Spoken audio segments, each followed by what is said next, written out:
سيداتي سادتي، رغم مضي 10 سنوات على حرب العراق، فإننا نجد حاجة متزايدة إلى الشهادات الحية لإجلاء حقائقها، خاصة ممن كانت لهم الأدوار المشهودة خلال مراحل الحرب.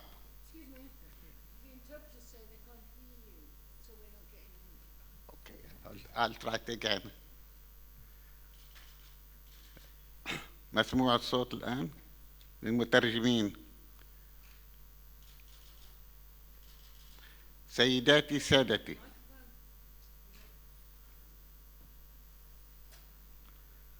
رغم مضي 10 سنوات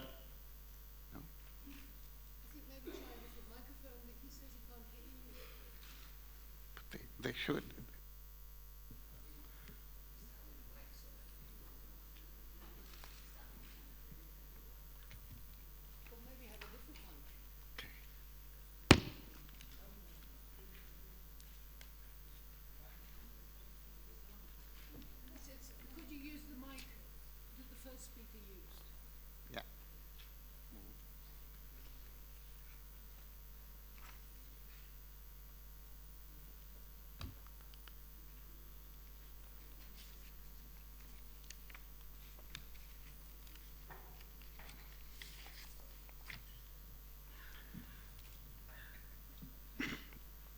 Ladies and gentlemen, 10 years have passed since the eruption of the Iraqi war. However, we still need testimonies of those who were directly or indirectly involved in this war in order to have a grasp of it. Recently, we heard some new testimonies. However, the questions that were raised by these testimonies were much more than the answers given to them. We can imagine that it is very difficult to give such answers about a war that was dominated by deceit. However, the participants of this session are well known for their integrity, experience, and knowledge of Iraq and international politics. They are highly qualified and capable of answering these questions we have in mind. We should thank the Arab Center for inviting them to take part in this conference and in this session. لن أقرأ المعلومات حول المشتركين وحول السيدة شورت لضيق ذات الوقت. يعني هنالك 6 متحدثين ومتحدثة خلال ساعتين. يجب أن نبدأ بالمداخلات قطعاً، ثم بعد ذلك يخصص 30 دقيقة للمداخلات والاستفسارات من الجمهور من القاعة، وبعد ذلك سوف يعطى كل واحد من المتحدثين حوالي 2 أو 3 للإجابة على المداخلات. سوف نبدأ بالدكتور ناجي صبري الحديثي الذي كان وزير خارجية العراق خلال الحرب. فليتفضل دكتور حديثي. بسم الله الرحمن الرحيم. السلام عليكم ورحمة الله. في مثل هذه الأيام قبل 10 سنوات بدأت الولايات المتحدة تنفيذ المرحلة الأخيرة من حملتها الحربية الكبرى على العراق. شارك في هذه الحملة أكثر من 40 دولة، بينها 6 من الدول المحسوبة بكونها أقوى الدول عسكريا واقتصاديا في حينه: بريطانيا وفرنسا وإيطاليا وأسبانيا وأستراليا واليابان. استمرت هذه الحملة حتى الآن أكثر من 20 سنة، وانطلقت الحملة في خطوات محسوبة ومدروسة جيدا، وكأنها هيئت مسبقا ردا على الخطأ الاستراتيجي الكبير الذي وقعت فيه الحكومة العراقية بتدخلها العسكري في الكويت. اتخذت هذه الحملة 4 مسارات أساسية: مسار دبلوماسي وسياسي، مسار عسكري، مسار اقتصادي، ومسار للحرب النفسية. في المسار الدبلوماسي والسياسي الولايات المتحدة استثمرت التغير الكبير في البيئة السياسية الدولية، والذي تبلور هذا التغير في زوال، أو تمثل هذا التغير بزوال نظام القطبية الثنائية الذي ظهر بعد الحرب العالمية الثانية، والذي طبعا بانهيار الإمبراطورية السوفيتية وبروز الولايات المتحدة بوصفها القوة العظمى الأولى في العالم وسعيها الحثيث لفرض هيمنتها على العالم وفرض ما يتصل بذلك من نظام أحادي القطبية على العالم. ويبدو أن مشروعها الإمبراطوري هذا وجدت له تدشينا في العراق، دشنت مشروعها الإمبراطوري هذا بحملتها الحربية الكبرى على العراق. هذا المسار السياسي والدبلوماسي للحملة الحربية قام على قاعدة أساسية هي السيطرة على المنظمة الدولية وتسخيرها لخدمة مشروعها للهيمنة على العالم، وطبعا باكورة هذا المشروع هو الحملة الحربية على العراق. السيطرة على المنظمة الدولية من خلال التحكم بهيئتها القيادية التنفيذية مجلس الأمن ودفعه لخدمة هذه الحملة بشتى القرارات والتدابير التي تنتهك قواعد القانون الدولي وميثاق الأمم المتحدة. وطبعا هذا المسار تبلور من عناصر عديدة سنعود إليها إن بقي لدينا متسع من الوقت. المسار الثاني هو المسار العسكري. المسار العسكري بدأت التدابير الحربية ضد العراق في اليوم 7 من آب أغسطس عام 90، يعني بعد 5 أيام من بدء الأزمة بدأت التدابير الحربية بقيام البحرية الأمريكية والبريطانية والأسترالية بإجراءات لمحاصرة الموانئ العراقية ومضايقة حركة الملاحة القادمة والخارجة من العراق.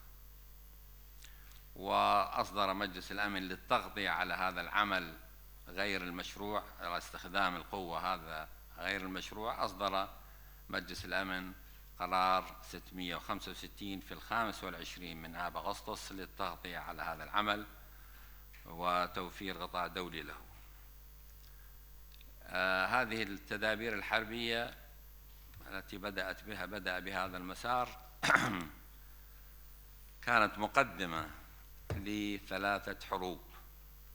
الحرب الأولى مفتوحة وشاملة وتدميرية، هي الحرب التي شنت في عام 91 وسميت حرب تحرير الكويت، ودامت 42 يوما، وجرى خلالها تدمير منهجي ومنظم ومقصود لمعظم مرافق البنية الأساسية لدولة العراق الحديثة.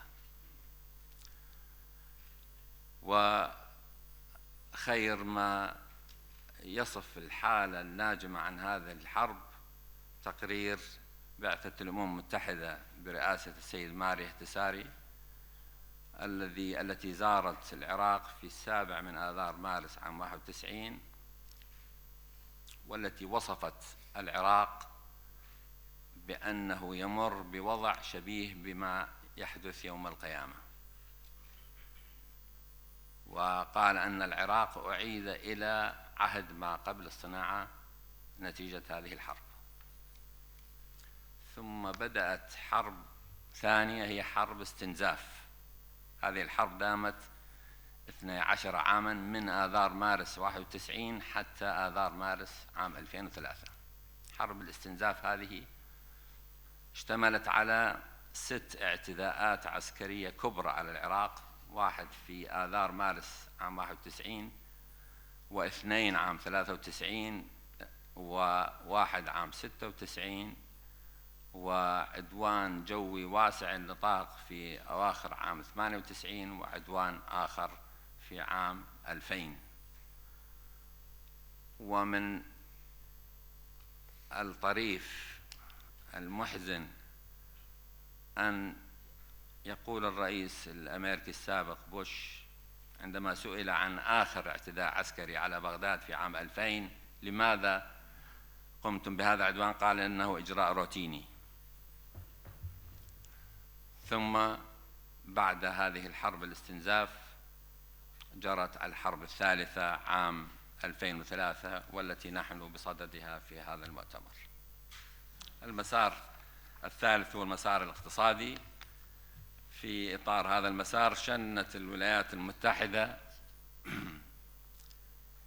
حربا اقتصادية شاملة لا نظير لها في التاريخ في ضراوتها وقسوتها على بلد صغير بإمكانيات وحجم العراق. اشتملت هذه الحرب على حصار اقتصادي بدأ بعد 4 أيام من الأزمة في 6 أغسطس عام 90 وفق قرار مجلس الأمن 661. وكان هذا الحصار أقسى وأشمل حصار اقتصادي في التاريخ، وهذا الوصف ليس لي وإنما للناطق باسم وزارة الخارجية الأمريكية. وصفها نظام العقوبات بأنه الأقسى والأشمل the toughest and most comprehensive in history. أوقف هذا النظام الحياة الاقتصادية تماما في العراق، لا استيراد ولا تصدير، وبقي هذا النظام قائما باستثناء بعض الإجراءات التجميلية التي جرت بعد عام 96. ظل قائما هذا حتى قيام الحرب 2003. بعد الحصار هناك حرب أخرى شنت على العراق في هذا المجال الاقتصادي، هي حملة النهب الانتقامية المنظمة التي فرضها مجلس الأمن لنهب ثروات العراق في إطار التعويضات، والتي اشتملت على فضائح وفظائع ربما سيتحدث عنها أحد المشاركين الأخوان المشاركين في ورقة خاصة بالتعويضات. حملة تدمير واسعة لمنشآت العراق الاقتصادية ولمرافق البنية الأساسية في حرب 91، وبدأت حرب استنزاف أخرى للمنشآت العراق الاقتصادية ومرافق البنية الأساسية. تلك الحرب التي جرت في الفترة ما بين آذار مارس 91 و2003 بالهجمات اليومية المتواصلة للطائرات الأمريكية والبريطانية طيلة تلك الفترة فيما يسمى بمناطق الحظر الجوي.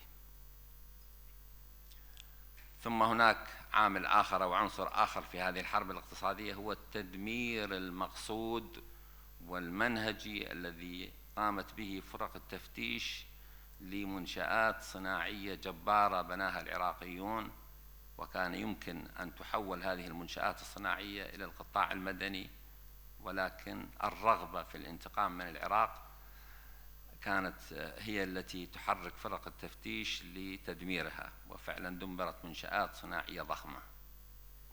وطبعا الأثر الكبير، العنصر الآخر والأثر الكبير الذي أحدثه الحصار في النشاط الاقتصادي بشكل عام في العراق. استكملت هذه الحرب الاقتصادية على العراق بالتدمير المنظم والكبير والواسع النطاق الذي جرى لاقتصاديات العراق بعد الغزو الأمريكي عام 2003. وآخر عنصر في هذه الحرب الاقتصادية على العراق هي إعادة شركات النفط للسيطرة على ثروات العراق النفطية بعد أن طردها العراقيون منذ عام 1972. أعيدت الشركات للسيطرة على ثروة العراق النفطية ونهبها. والمسار الأخير في هذا المسار الرابع هو مسار الحرب النفسية، وهذا بدأ ومعلوم لحضراتكم هذا المسار اشتمل على صناعة منظمة للأكاذيب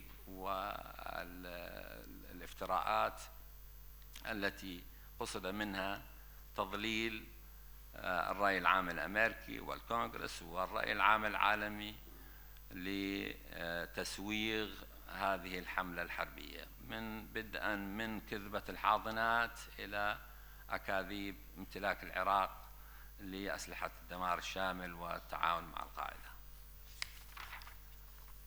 الورقة بالأساس الورقة التي قدمتها تدور بالأساس على التدابير التي اتخذها العراق بين آذار مارس عام 91 وآذار مارس 2003 لدرء الحرب.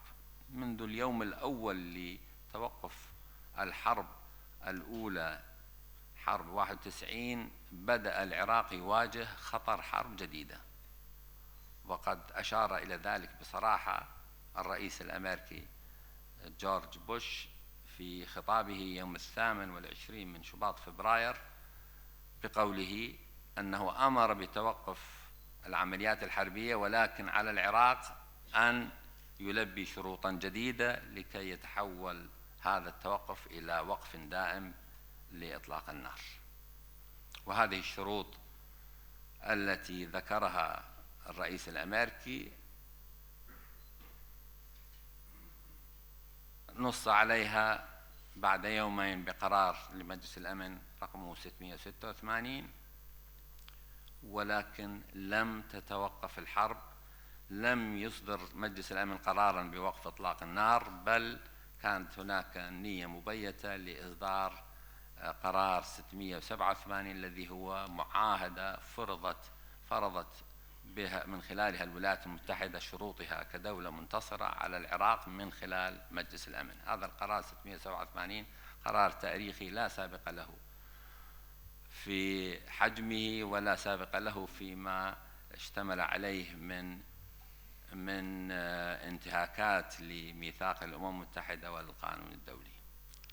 مجلس الأمن أعطى نفسه صلاحية فرض تخطيط الحدود بين العراق والكويت، أعطى لنفسه صلاحية أن يفصل قضائيا في المطالبات بالتعويضات عما تسبب به التدخل العسكري العراقي في الكويت من أضرار لأطراف ثالثة. وهذا القرار أيضا غير قواعد العمل، فالحصار الذي فرض على العراق لإجباره على الخروج من الكويت الآن بعد أن خرج العراق من الكويت ربط بهدف آخر هو نزع وتدمير أسلحة الدمار الشامل والتقليدية العراقية. واشتمل هذا القرار أيضا على قواعد جديدة، قواعد لا سابق لها في التشريعات القانونية في كل العالم. أصبح العراق المتهم بحيازة أسلحة الدمار الشامل مدانا إلى أن يثبت هو براءته من التهمة، فالمدعى عليه هو الذي يثبت عليه أن عليه عبء الإثبات وليس المدعي.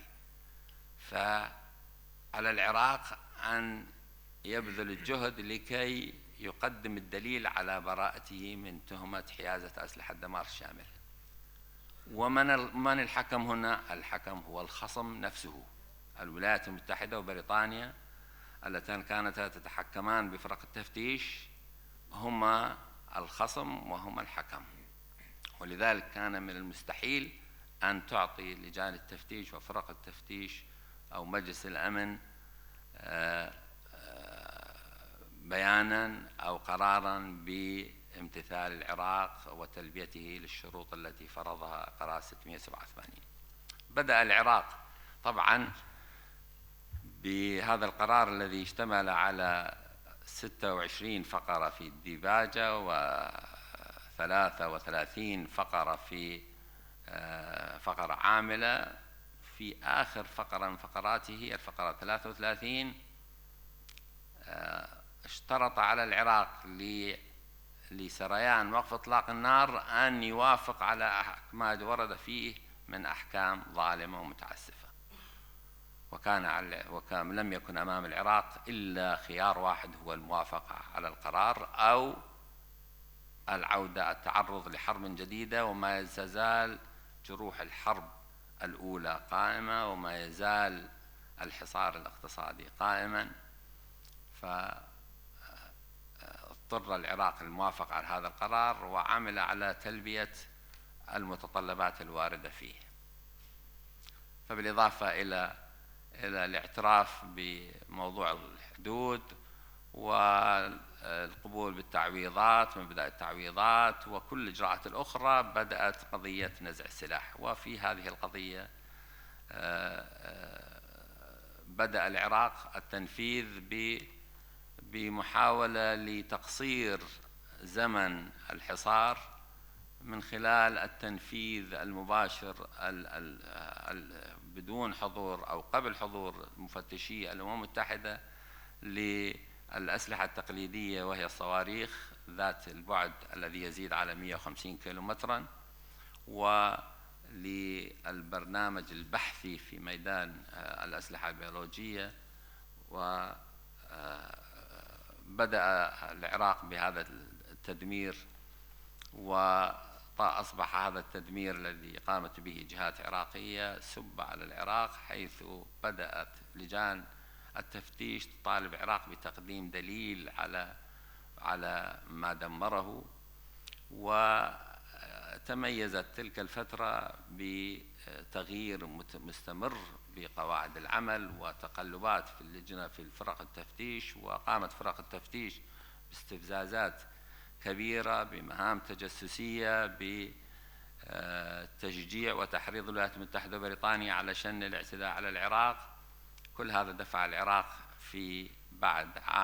بعد نهاية عام 1998 على رفض عودة المفتشين بعد أن أخرجهم رئيس اللجنة الخاصة بتلر.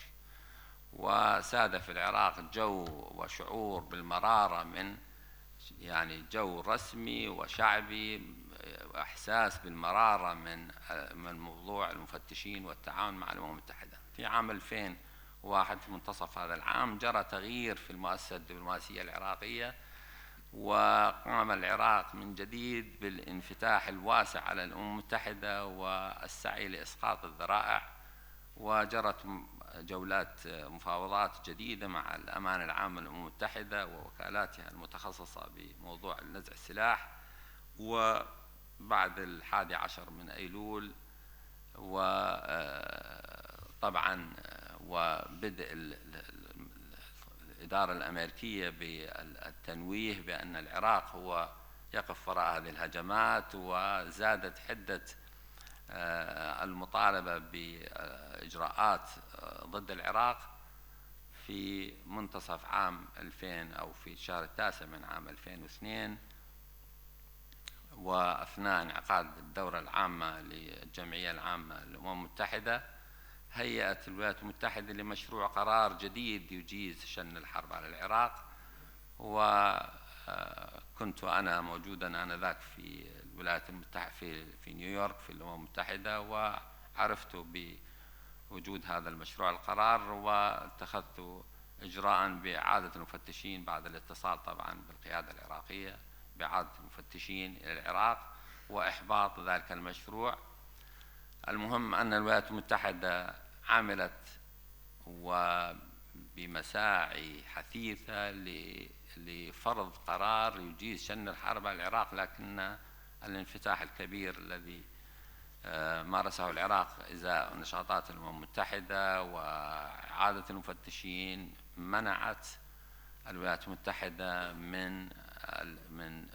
أو أحبطت جهودها في إقناع أعضاء مجلس الأمن بإجازة أو تفويض أو إسباغ الشرعية على الحرب على العراق. فقامت بريطانيا وأمريكا بشن الحرب منتهكتين للقانون الدولي وميثاق الأمم المتحدة وقرارات مجلس الأمن. نخلص من كل هذا إلى أن القرارات التي اتخذت بحجة تصحيح المسار السياسي للنظام السياسي في العراق، هذه القرارات لم يكن هدفها تصحيح أو تغيير هذا المسار، وإنما التمهيد للغزو والاحتلال الذي بدأ قبل 10 سنوات مثل هذه الأيام. وهو كما قلت جزء من الحملة الحربية الكبرى على العراق التي بدأت منذ عام 90. وشكرا.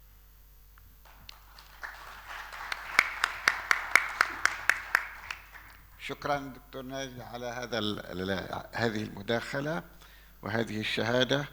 الآن الكلام للأستاذ هانس فون سبونك، فليتفضل.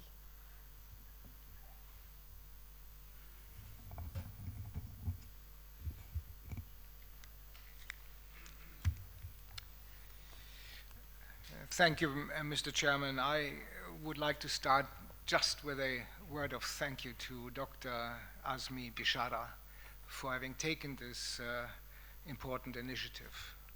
I'm grateful to be here. I'm also grateful that Dr. Naji Sabri began to remind us that the war against Iraq didn't start in 2003. It started much earlier. It started on the 6th of August, 1990. 13 years of economic sanctions, the most comprehensive economic sanctions ever imposed against a country, were simply a war by other means, another kind of war.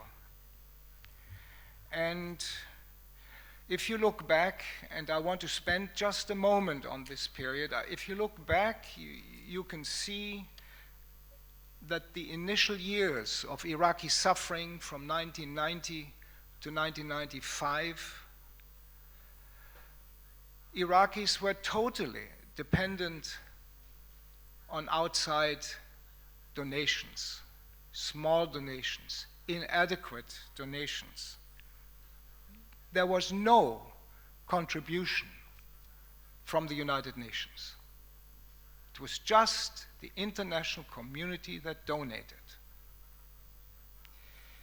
The following years, from 1995 to 2003, saw the United Nations attempt to offer a humanitarian exemption, the Oil for Food program. I think it is very safe to now say that this program was not meant to work well. And sensitive as I am in following developments, I can also now say, also from the time I served in Baghdad, human rights, an immensely wrongly used term, did not play a role or much of a role in conducting international business, in conducting the work of the United Nations. And almost cynically, the conclusion was the people's suffering are just an unfortunate, a terrible word, collateral damage. And this lack of willingness to protect the Iraqi people, there was a huge, convenient, cruel, I would say, toolbox to facilitate this. One has to do with something in international relations which is not Iraq specific, but which has continued to damage all these efforts to resolve a crisis peacefully. And that is little known outside the inner circles of United Nations work, and that is, I'm referring here to consensus resolutions. These resolutions which become acceptable only because they are worded in such a way that we all can interpret the resolutions as we wish to interpret them. What does it mean if in Resolution 687, a very key resolution of 1991, the resolution refers to sanctions will be lifted if Iraq has collaborated in all respects. What does that mean? Collaborated in all respects. What does it mean if sanctions are ended? Another resolution, 1284, if Iraq has completed all actions expected. And a key resolution to which Dr. Naji Sabri also referred, Resolution 1441, if Iraq is in material breach, there will be serious consequences. I ask you, what does that mean, material breach? You would ask a French diplomat, a British diplomat, an American diplomat, and you would get 3 or 2 different answers and interpretations. So this was one convenient way of making life very, very difficult for the Iraqi people. The bureaucratization, I cannot go into detail, but the bureaucratization of this so-called humanitarian program, and let me pause here for a second and remind us, the humanitarian program of the United Nations was 100% financed with Iraqi money. My title as humanitarian coordinator in Baghdad, I was ashamed because there was nothing humanitarian. It was all Iraqi money that was used to implement the Oil for Food program. So the bureaucratization was another way of preventing a positive impact on the lives of the people. Blocking of items. You may not believe, but the figures are there. Over $5 billion, not million, $1 billion worth of supplies needed in Iraq were blocked in, for example, August 2002, a peak, but still a high level of preventing items by simply saying, no, they cannot come into the country, we will block these. And there were, doesn't make me anti-British, it doesn't make me anti-American when I say only 2 governments decided to do that. No other government in the Security Council Sanction Committee withheld items that were meant to make life easier in Iraq. The no-fly zones. The United Nations Security Council never sanctioned the no-fly zones. They were illegal. And they were used in the beginning, maybe innocently, to reassure Kurds and Shias that somewhere there were some powers that wanted to protect them. It was very clear that after Operation Desert Fox in 1998, this had all changed, and the no-fly zones were misused by 2 permanent members of the United Nations Security Council to destabilize Iraq. And if you want, I think it's not wrong to say it was also a way of preparing for what happened on the 19th of March, 2003. Prevention of dialogue. As a UN official, I learned in my 32 years in the United Nations that dialogue was part of my toolkit, that we should do all we could to facilitate dialogue in order to solve or at least contain a conflict.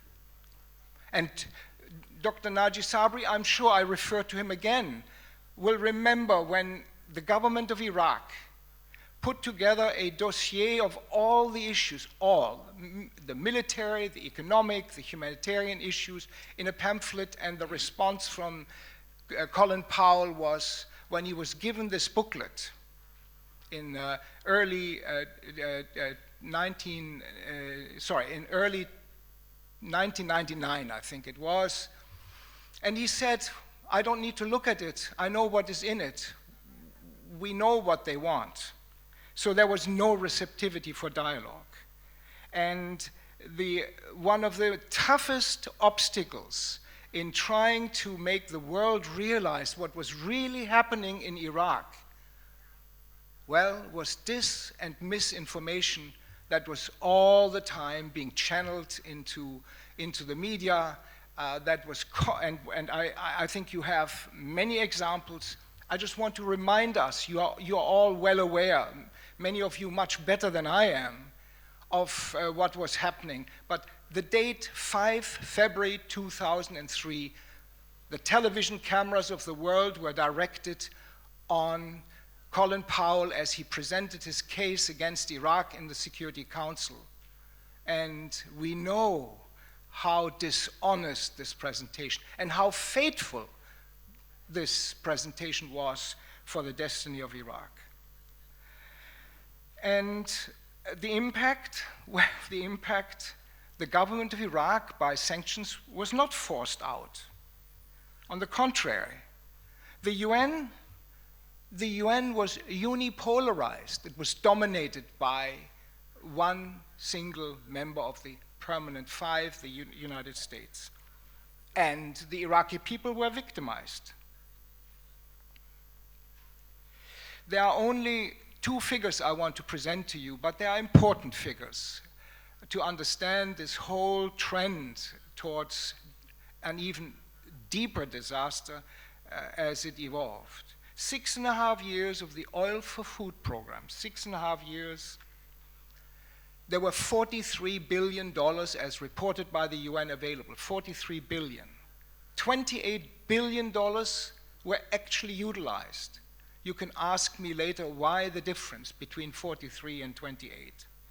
But no one, you will see no UN document which disaggregates these figures further to show what $28 billion of humanitarian supplies that arrived in Iraq really meant for the people. It translated into 51 cents per person per day. And we in the United Nations argued that 60 to 70% of the people in Iraq were dependent on this, on 51 cents. A dignified survival program, far from it. Then came the invasion and the occupation on the 19th of March 2003. We all know this. I cannot go into details, but I want to assure you that there were serious attempts to try and prevent this war. And I was involved in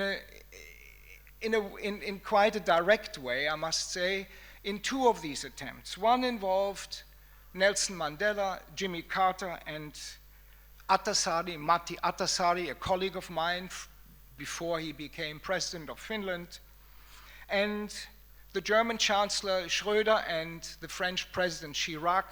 All of these, in two different attempts, tried to prevent this war. Among other things, it failed because we in the West very often do not understand the culture of the countries and the continents with which we deal. Chirac and Schröder had made it a precondition to come to Baghdad and meet with Saddam Hussein only if there was a guarantee that the Kurds would have more autonomy, that there would be a non-aggression pact with the neighbors, and that human rights would be improved in Iraq. The government's response, I negotiated many, many hours with Mr. Tariq Aziz, and his response was, if someone comes to us as a state visitor, he is welcome to raise any issues, but we do not accept preconditions. So the invasion of 2003 was no big surprise.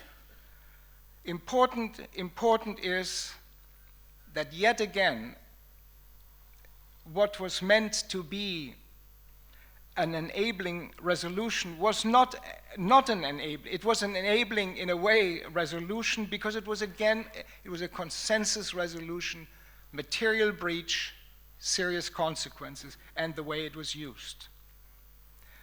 What is remarkable to me is that there was no protest from the United Nations Security Council when there was that illegal invasion by the US and the UK into Iraq.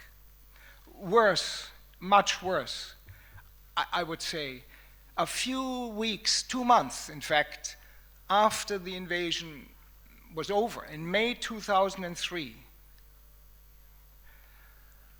the United Nations Security Council issued an invitation to member countries to contribute to the stability and security of Iraq. I respect that, thank you. and to contribute to the stability and security of Iraq by providing personnel, equipment, and other resources to the occupying powers. In other words, the UN Security Council, instead of protesting, it legitimized the invasion and the occupation. Well, I've just been told I must be shorter. I will try and jump a little bit and simply make my observations on the current picture that presents itself as of, if you wish, today.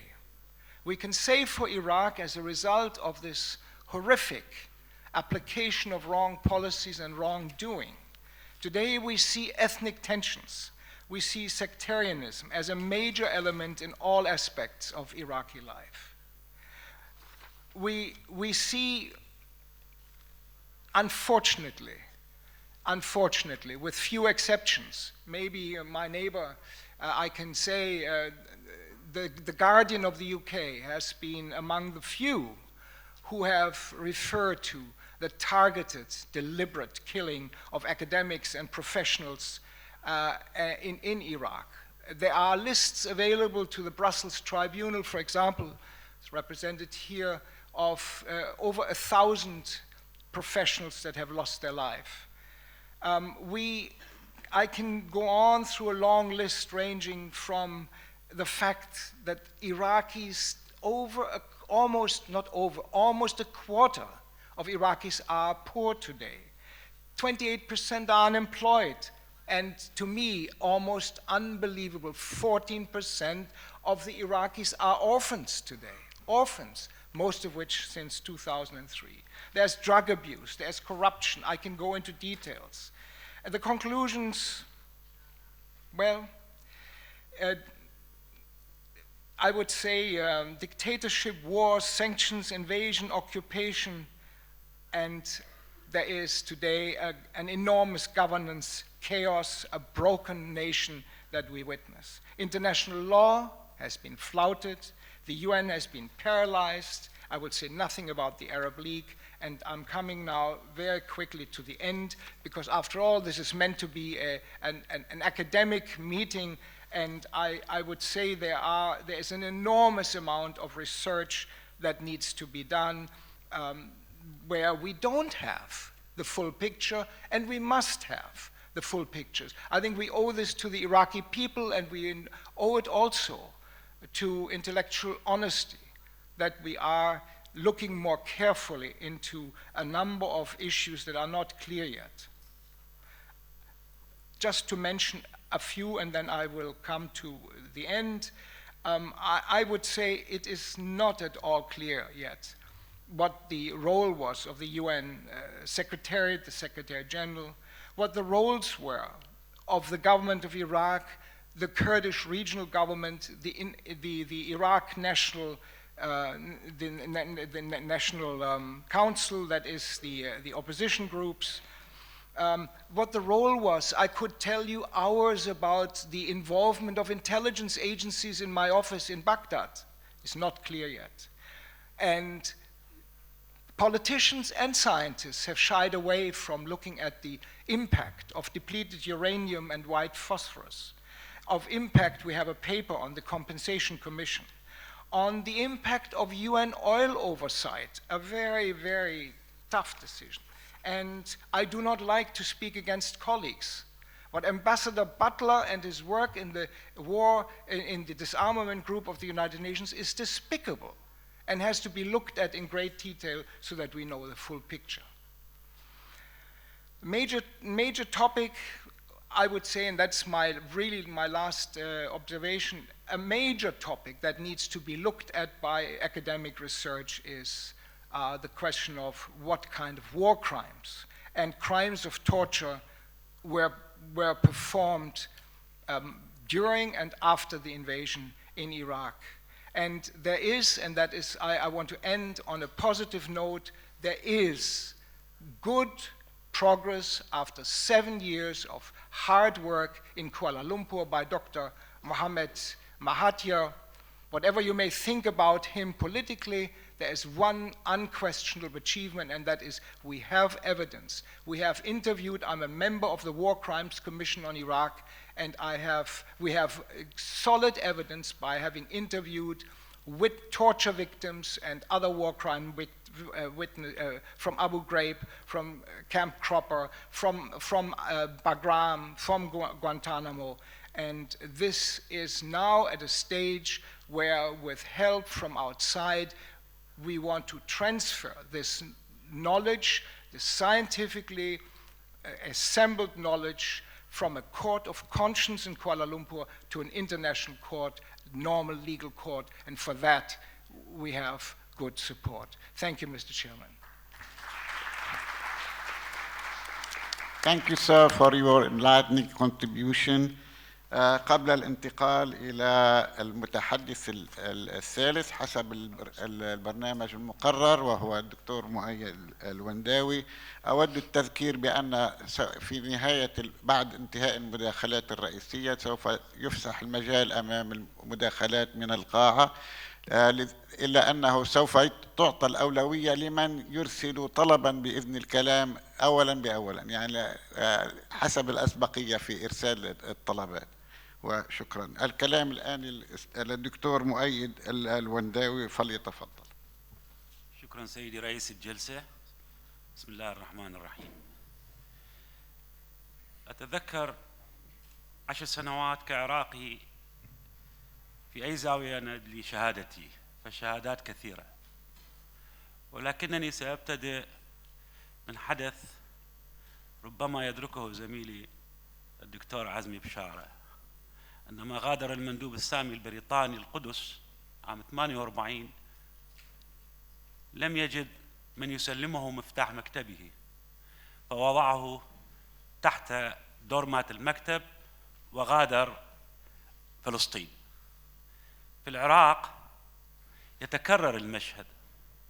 أيها السادة، نحن نعلم أن هنالك أكثر من 30 دولة ساهمت عسكرياً في جريمة العصر، لكنني حتى الآن كأستاذ علاقات دولية ورجل معني في القانون شاهدت جيوش هذه الدول تغادر بلدي بعد ارتكاب الجريمة ولم تترك لي وثيقة تقول لماذا دخلوا، لماذا فعلوا، لماذا رحلوا. وهذه أيضا سابقة تاريخية في القرن 21. ليس هنالك من وثائق معروضة أمام أي من الباحثين تقول لماذا ساهمت هذه الجيوش في ارتكاب هذه الجريمة. ارتكاب الجريمة واضح بعد 10 سنوات. هنالك اعتراف عام أن هنالك فعل شنيع قد ارتكب بحق العراق وشعبه، وهنالك أخطاء يتم الاستفادة منها لارتكاب جرائم أخرى في منطقة الشرق الأوسط. أيها السادة والسيدات، عندما نراجع 10 سنوات نعلم أن الحدث مثل ما ذكر زملائي كان مرتب ومنظم واحتاج وقته كي ينتهي. وبعد 10 سنوات العراق، وكما صرح ل3 مرات وخلال شهر واحد رئيس وزراء العراق، أن البلاد مقبلة على حرب أهلية كبيرة. هذا هو الواقع الذي يبشر به رئيس وزراء دولة العراق قبل أسابيع. المؤسف أنني أستطيع أن أفهم دول كبرى مثل الولايات المتحدة وبريطانيا تقود حرب لتحقيق مصالحها، لا يهمها، وهي قد ارتكبت جرائم حصار ساهم الكثير من مواطنيها عبر المنظمات الدولية لإيقاع المزيد من الأذى قبل أن تتم عملية ذبح العراق. لكن من المؤسف أن أرى أن منظمات دولية موظفيها الذين يتقاضون رواتبهم الكبيرة من أموال العراق كما ذكر زميلي كانوا أيضا طرفا في ارتكاب هذه الجريمة. شخصيات لا يمكن أن ينساها أي مفكر وأي عراقي وأي مراقب. شخصيات مثل هانس بليك والبرادعي الذين لوقت طويل تركوا ملفاتهم مفتوحة لأجل تبرير ارتكاب جريمة ذبح العراق. هؤلاء الموظفين وأن نوجه نقد لهم، لكن في المقابل أيضا كان هنالك موظفين دفعوا ثمن أخلاقي. حصل عندنا في فلسطين دفع الممثل الدولي حياته، وأيضا في العراق أيضا تم إزاحة دمله عن الطريق لأنه كان يرغب في برنامج حقيقي لم يكن مطلوبا من الأمم المتحدة في تلك اللحظة أن تنفذه على وفق طريقة رجل صعب المراس مثل دمله، فأزيح عن الطريق بالطريقة المعروفة، وكنت أنا ومكتبه على مسافة من هنا إلى تلك الباب، هو رحل وأنا هنا. The shock and awe، الصدمة والألم، التسمية التي أطلقت لعملية انطلاق الغزو على العراق كانت عملية سبقها كذب وتضليل واضح.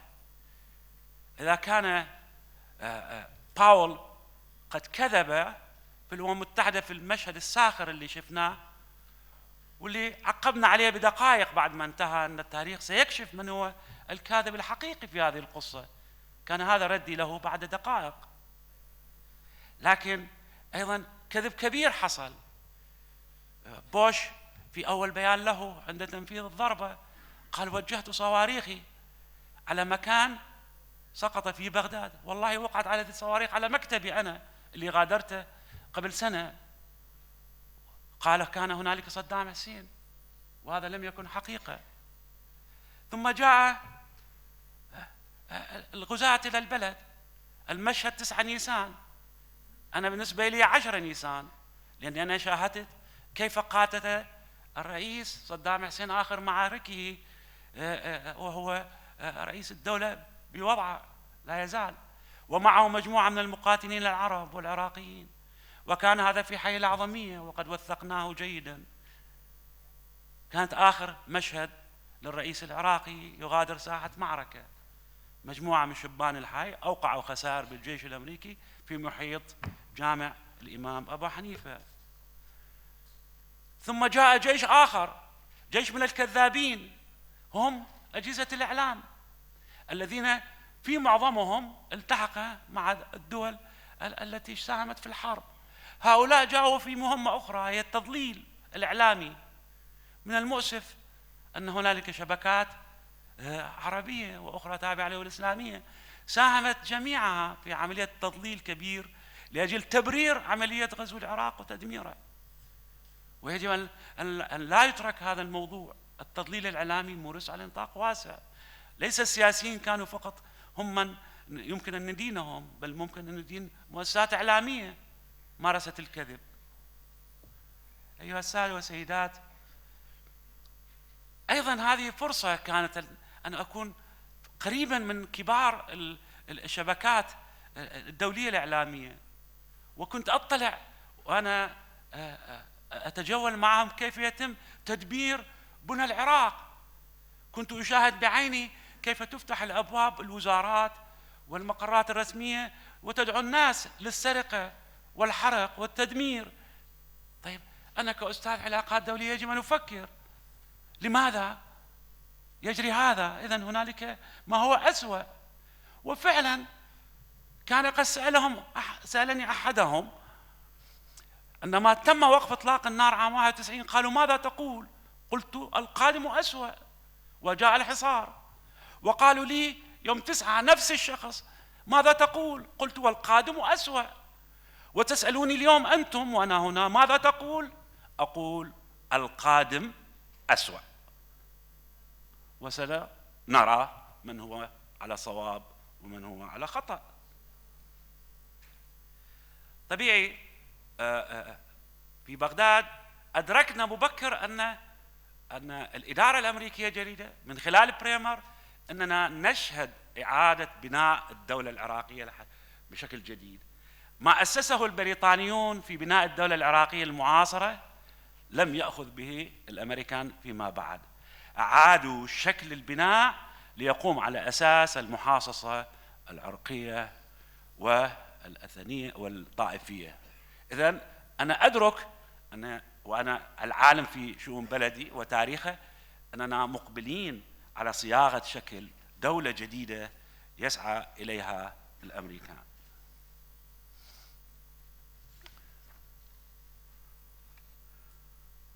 طبيعي سلطة الاحتلال أنشأت قوات. أدركنا مبكر، وهنالك خبراء في هذه القاعة كتبوا في هذا الشأن، أنهم يجندون ميليشيا، وألحقوا مبكرا من خرج من السجون. كل بلد فيه سجناء مجرمين، ألحقوهم. وأدركنا أننا مقبلين على موجات كبيرة من عمليات القتل والاغتيال التي طالت أناس ما بين مثقفين أو أغنياء أو مسؤولين سابقين، جاءت على يد ميليشيات، جاءت على يد أناس مجرمين استغلوا الفرصة، ولكنهم كانوا محميين من قبل الأمريكان. لم يكن الأمريكان يحمون الشعب ولا يحمون العراقيين، بل كانوا يساهمون أن يجعلوا العراقيين يقاتلون بعضهم أو يقتلون بعضهم لسبب أو آخر، وهذا الذي حصل.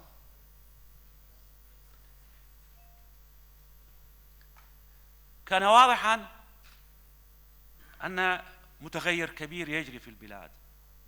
كان واضحا أن الإدارة الأمريكية الجديدة في بغداد ستعمل على إعادة صياغة البلد بطريقة ستوقعه أكثر فأكثر في آتون الاحترابات الداخلية. الكثير من العلماء سقط، الكثير من الأقارب سقط، الكثير من الأصدقاء من حولي يتساقطون.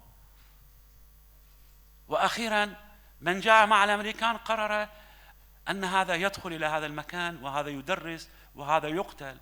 كم عالم، كم أستاذ عراقي سقط، كم رمز وطني سقط، سقطت تماثيل، سقطت منشآت، سقطت رموز. إذن هنالك يجري شيء كبير، كان لابد أن أفهم. فهمت الرسالة، ضاعت الألوان بين من هو وطني ومن هو خائن، وهذا شيء طبيعي عندما تمر الناس في هكذا أجواء. هنالك من يتهمك بالخيانة إن تكلمت مع صحفي أجنبي، هنالك من يتهمك بالعمالة إن تكلمت مع أبيض، وهكذا. لم يكن إلا الرحيل عن البلاد ورحلت، لكنني اكتشفت أن هنالك ملايين من العراقيين قد ارتحلوا قبلي. هؤلاء لغاية اليوم ليسوا بلاجئين، نحن أكبر أمة ناسها سياح في العالم العربي، لا يعترف بنا لاجئين إطلاقا. ندفع الضرائب والرسوم ونحصل على سمات الدخول، لكننا ولحسن الحظ استضافتنا بعض الدول، ولكن أي من الدول العربية والإسلامية لم تمنح الكثير من العراقيين فرص للإعانة والإغاثة. الغريب أن المساعدات لم تأتي للعراقيين اللاجئين وهم 4 مليون من أي دولة إسلامية.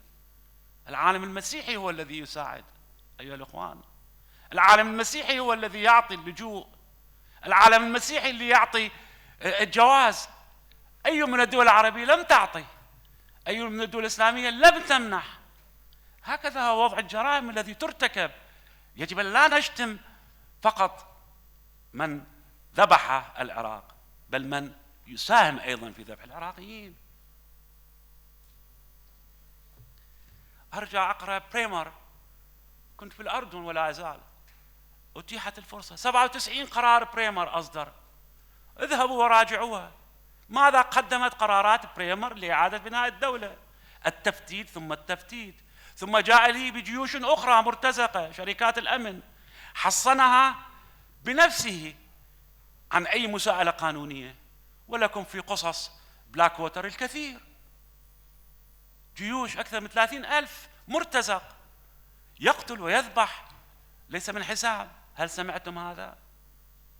حتى الجيش الأمريكي كنا نريد أن نكشف الجرائم، أنا سعيد أن الشبكات اللي اشتغلت لها كشفت جريمة أبو غريب، وأنا سعيد عندما حاولت أن أكشف جريمة حديثة وجريمة عبير، لكنها الأجهزة المخابرات كانت تمنعنا من ذلك لأجل حماية جنودهم بالتخفيف عن الأحكام. أيها الأخوان، أيها الأخوات، جرائم بشعة لم يكن أحد يريد أن يطلع عليها. الأمم المتحدة تقولون عملت مع الأمم المتحدة أيها السادة أيها السيدات. علمت مبكرا أن هنالك موظفين كانت مهمتهم عرقلة برنامج النفط والغذاء، فكيف من منح هذه الثقة الإنسانية سيمنح الثقة السياسية؟ ماذا نتحدث؟ نتحدث عن دستور.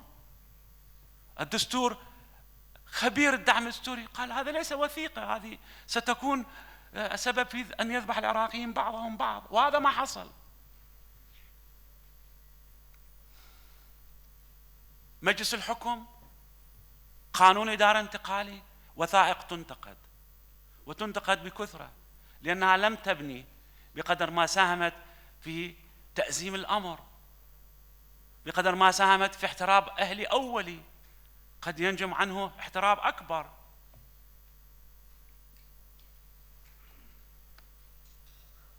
تقارير حقوق الإنسان، المنظمات الدولية لم تكتب لوقت طويل، بعد أشهر طويلة من الجثث في الشوارع.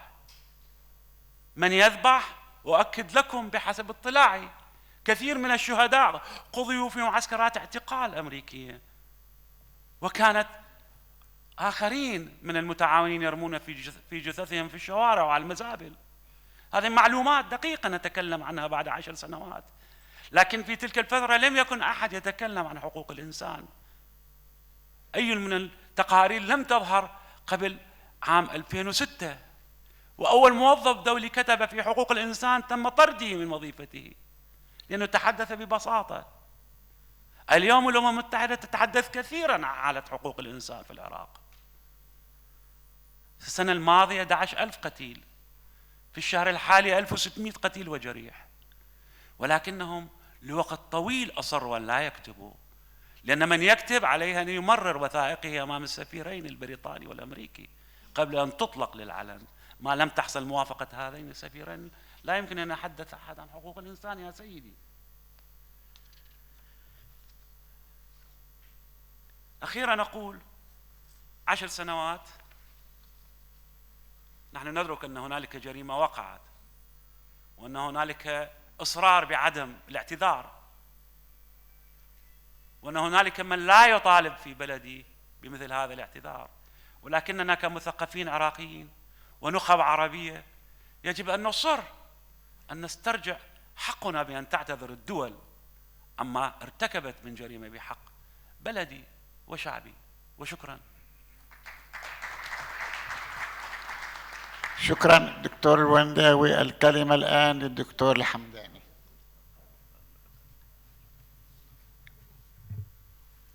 شكرا سيدي رئيس الجلسة. بسم الله الرحمن الرحيم. سعادة الدكتور عزمي بشارة والهيئة التنظيمية المحترمين، سيداتي سادتي الكرام، أتقدم بشهادتي كقائد لقوات تحملت أكثر من ثلث مدة الصراع. هنالك قول لفيلسوف إغريقي هو ثيودوسيدس قال إن الأمم تذهب إلى الحرب لسبب من 3 أسباب: المصلحة، الخوف، الشرف. كان السبب الثالث هو الذي دفع القيادة العراقية لمواجهة الغزاة. نبدأ من المشهد الخلفي لحرب 2003. كان هنالك نتائج كارثية لحرب 1991 حرب الخليج الثانية. كان تهتك كبير في القدرات العسكرية العراقية في غياب القوى البحرية، في انحدار كبير في القدرة الجوية، وصولا إلى حرب 2003 لم تعد لنا طائرة قادرة على الإقلاع. كان هنالك تدمير في حرب 91 حوالي 54% من القدرات والأسلحة للقوات البرية. كان هنالك تصاعد كبير في معدلات انهيار القدرات الفنية لجميع الأسلحة لحد 2003. استمرار الحرب الجوية الأمريكية البريطانية خارج القانون الدولي من 1991 إلى 2003 أدت إلى تهتك في قدرات منظومات الدفاع الجوي، حتى باتت قدرات الدفاع الجوي في عشية الحرب كأسلحة متخلفة غير قادرة على مواجهة حتى الطائرات الهليكوبتر.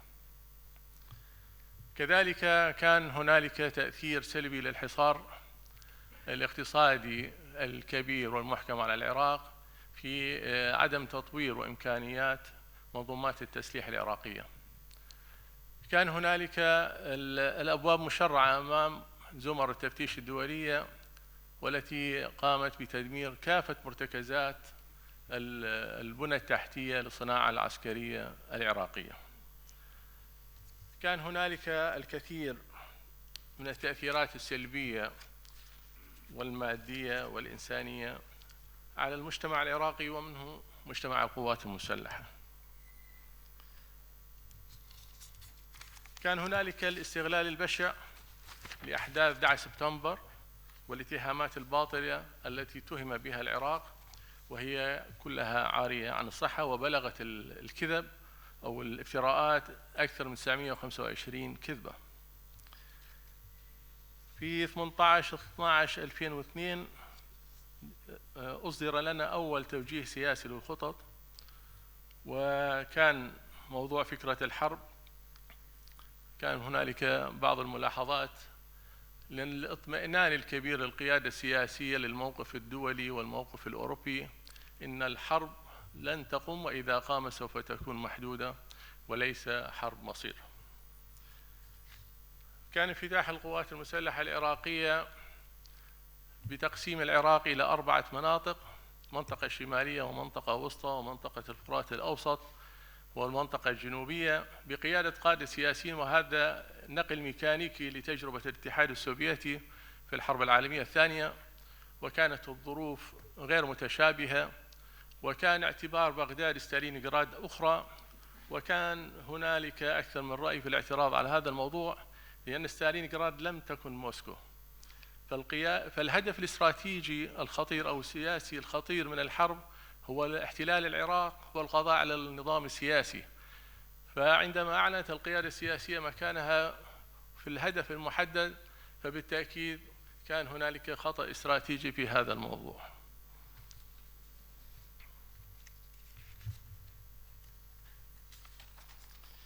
كانت السياسة العليا العراقية في محنة. أهم عناصر المحنة أن السياسة العليا العراقية كانت في وضع نفسي وأخلاقي ومادي غير قادر على تجنب الحرب. الانشغال الدائم بتطوير الموقف السياسي إدارة الأزمة من قبل رأس النظام السياسي في الأشهر الثلاثة الأخيرة، مما لم يتح لها مراجعة الخطط السياسية وانعكاسها على الخطط القيادة العسكرية. كان هنالك مأزق للاستراتيجية العسكرية العراقية ممكن تحديدها بحجم وأبعاد الاستراتيجية التي توخاها العدو والتي أعلن عنها، وهو احتلال العراق. الاختيار الصعب ما بين التنازل المؤقت عن الأرض ومتطلبات إيقاف أو إبطاء تقدم العدو على المسالك المحتملة.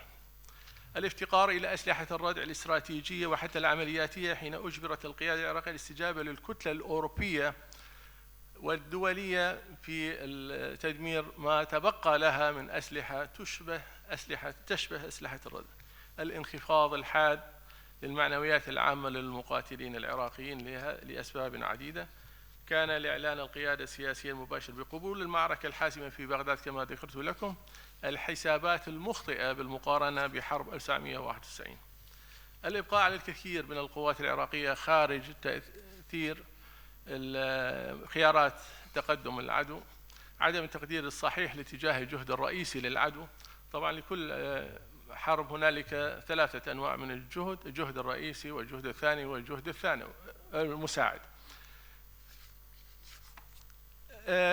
هذه المعركة اللي دارت حقيقة كانت في حسابات هو الانتماء الوطني وحسابات شرف العسكرية. ليس هنالك أي ميزان قوة مقبول ما بين الطرفين. لم تكن هنالك فرصة للاشتباك مع القوات الأمريكية كدبابة مقابل دبابة. كانت دروعنا تدمر عن بعد بدون أن نرى دبابة معادية. كان اضطرارنا ميدانيا أنه نتخلى عن دروعنا ونجمع طوائف الدروع مع المشاة والقوات الخاصة، والسعي لتحويل الاشتباكات مع القوات الأمريكية إلى معارك. ومع الأسف لم ترتقي اشتباكاتنا إلى معارك للفارق الكبير. كانت القدرات النارية للقوات المسلحة المعادية، كان هنالك الجهد الرئيسي للفيلق الخامس الأمريكي على محور الفرات، وكان الجهد الثانوي هو قيادة القوات فيلق المارينز على محور دجلة، وكان هنالك المحور المساعد أو الجهد المساعد على طريق الدولي السادس ابتداء من الجنوب حتى وصولها إلى بغداد. لم تكن هنالك أي قدرات حقيقة لإيقاف، ولكن حاولنا قدر الإمكان إيقاف العدو، تأخير العدو. ليس هنالك قدرة على أن تمنع العدو. كان هنالك تصور يعني إلى حد 2004-2003 وعندما استدعيت إلى مقر القيادة السياسية كان هنالك تصور أن ما جرى هو خدعة استراتيجية وأن الجهد الرئيسي سوف يأتي من اتجاه آخر. هذا الارتباك حقيقة خاضع لعدم توفر منظومة استخبارات استراتيجية وحتى عملياتية. كنا نعتمد في عملية جمع المعلومات على عناصر الاستطلاع العميق والاستطلاع العملياتي. أخطر ما واجهناه بعد احتلال بغداد ومن ثم العراق أن القوات المسلحة الأمريكية، وهي أعلى مستوى حرفي في العالم في القوات المسلحة في كل دول العالم، أنها لم تلتزم بالاتفاقيات الدولية. كنا ننتظر أنه هنالك من سوف يعلن وفق سياقات واتفاقيات جنيف عام 1949 و 1954 وكيفية المحافظة على الأمن الوطني للدولة المحتلة. كان انتظارنا بدون جدوى، وأطلقت الفوضى بشكل كبير، وفتحت الحدود على مصراعيها، وخاصة مع الجار الشرقي، ولنا معه مشكلات تاريخية وجغرافية واجتماعية عديدة. عدم التزام القوات الأمريكية أنتجت معضلة الأمن الوطني العراقي، والذي أدى فيما بعد مع الأسف الشديد إلى مشكلة هددت الأمن القومي العربي. ألخص العناصر الرئيسية في معضلة الأمن الوطني العراقي هو عدم اتفاق واضح لأركان النظام السياسي العراقي على هدف وطني موحد، عدم توفر مفهوم حقيقي متفق عليه للأمن الوطني العراقي، واختلاف أركان النظام السياسي في تحديد وتسمية التهديدات الخارجية والداخلية، أي اختلاف في قائمة الأعداء واختلاف في قائمة الأصدقاء. عدم توفر القدرات العسكرية والأمنية الكافية، وأساساً بنيت القوات المسلحة العراقية الجديدة بعد أن حلت في قرار بول بريمر الحاكم العسكري الأمريكي الحاكم المدني الأمريكي في 23/5/2003، وبنيت قوات جديدة في قرار بول بريمر رقم 91 في 7 حزيران 2003 خارج مبادئ وأسس وسياقات بناء القوات المسلحة. عدم وجود وحدة للهدف السياسي الوطني، عدم وجود وحدة قيادة، وهذه مبادئ تؤثر على المعنويات، تؤثر على الضبط العسكري، تؤثر على تحمل المسؤولية. التهديدات والمخاطر المستمرة التي يواجهها المواطن العراقي منذ بداية الاحتلال وحد الآن، لم يعتبر أن هذه القوات سواء بالمؤسسة الأمنية أو الدفاعية هي تعمل لصالحه، وهذه مشكلة يواجهها المواطن تجاه قوات الوطن. التطبيق السيء لمفهوم اللامركزية أو الفيدرالية، محاولات التعبير عن القوة لبعض المكونات السياسية من خلال ميليشياتها وبوجوه مختلفة، عدم توفر استراتيجية أمن موحدة ومنسجمة ومنسقة بين العراق ودول الجوار، عدم توفر التوازن والتنسيق الكافي بين الخطط السياسية العراقية والأمريكية، وهذا التحايل الذي جرى بين الطرفين. هنالك في موضوع الأمن الوطني، هنالك أو في مشكلة احتلال العراق بالتأكيد من الناحية الاستراتيجية هنالك منطقتان: منطقة التأثير ومنطقة الاهتمام. دول المحيطة بالعراق اللي هي عددها 6 تعتبر في منطقة التأثير للمشكلة. الدول المحيطة لهذه الدول تعتبر في منطقة الاهتمام، وعليه الدول في منطقة التأثير يجب أن تتعامل مع المشكلة أنه هي المشكلة الواقع المؤلم أن سياسة الولايات المتحدة الأمريكية منعت مع الدول الجوار في منطقة التأثير أن تتعامل مع المشكلة لتحقيق التوازن في التدخل في الوضع العراقي فقط إلى إيران وإلى تركيا. فأصبح في العراق اليوم 3 لاعبين، اللاعب الأمريكي ولا زال له قوة وتأثير واضح، وهنالك اللاعب الإيراني الذي تغلغل في معظم مفاصل الدولة والمجتمع والاقتصاد وغيرها، وهنالك لاعب تركي. بالتأكيد كل واحد هو يعمل من أجل ضمان مصالح الأمن القومي له، ولكن ليس هنالك لاعب عربي يحقق نوعا من التوازن في موضوع التعامل مع مشكلة الاحتلال، وهذه مشكلة ندفع ثمنها حاليا ليس على مستوى العراق، وهذا الوضع في سوريا، وهذا الوضع المتأزم في منطقة الخليج العربي.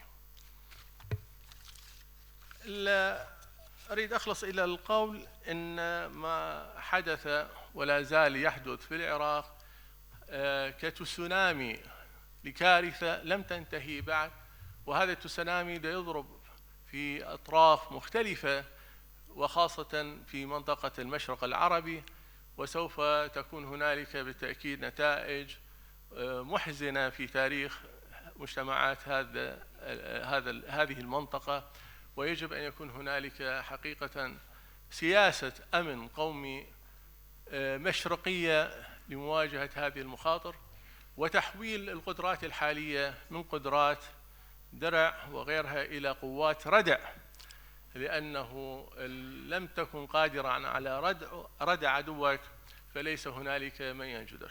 في نهاية هذا العرض السريع لبحث طويل هو أكثر من 57 صفحة، لدي ملاحظتان.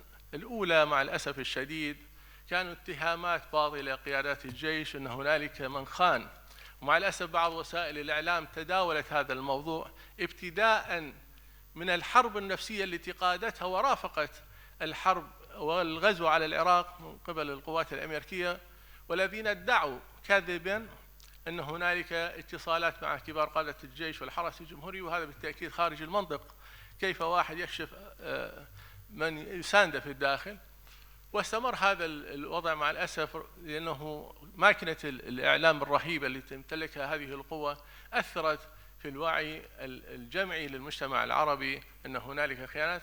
ومن هذا المنبر أتحدى أي جهاز قادر أن يثبت هنالك خيانة على مستوى أمر سرية في القوات المسلحة العراقية. الملاحظة الثانية، من على هذا المنبر الكريم، على هذا المنبر هنالك قيادة عراقية عسكرية أسرت وسلمت نفسها وفق سياقات، وفق مبادئ وبنود اتفاقيات دولية، اتهمت ظلما وحملت مسؤوليات لا سياسية هي غير مسؤول عنها. منذ 10 سنوات من مات في السجن وهم كبار بالسن طبعا، وفي وضع إنساني وصحي مزري جدا. وقد يسأل سائل من حضراتكم لماذا أنا لم أكن معهم؟ هو لسبب قدري، أنه في نهاية حرب 91 أصبت بصاروخ طائرة ولم أشارك في مرحلة إعادة الأمن الوطني الداخلي في المناطق التي حدثت فيها الفوضى، وأكرر شكري الجزيل لحضراتكم جميعا.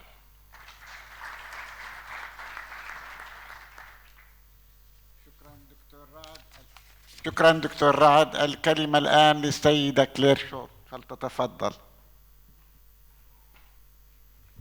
Thank you, Chair. Friends and colleagues, there's a lot to say in a short time. In terms of British public opinion, there hasn't been informed debate about the situation in Iraq 10 years later, but there's been some polling which shows that 53%, more than half of the British people, think the invasion was wrong, and half believe that Tony Blair deliberately set out to mislead the UK Parliament and public, and a quarter think he should be tried as a war criminal.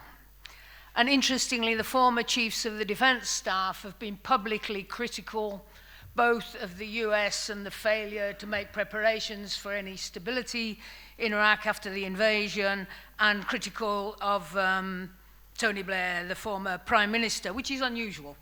Normally the military do not criticize publicly political figures.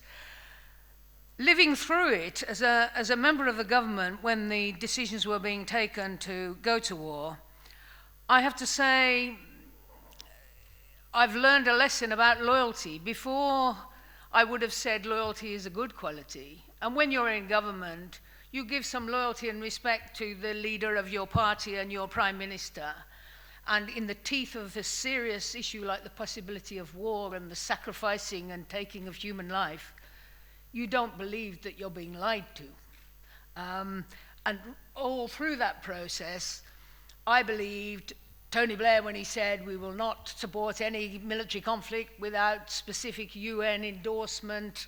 And he said, if you will remember, that if Saddam Hussein would give up his weapons of mass destruction, then he can remain in power. He made all sorts of public commitments. And my own view was that if we can hold on to Blair, progressive people in the UK, then in turn we might be able to prevent the invasion, because the American public, who were lied to in a different way to the way in which the British public were lied to, in that 80% of them believed the attack on the Twin Towers was organized out of Iraq, which is, of course, complete nonsense, but that's what American public opinion was led to believe. But they also said they'd favor a war with Iraq in coalition, but not alone, and I think Britain's role was to be the coalition. So right through, I was hopeful that we could restrain this and prevent it.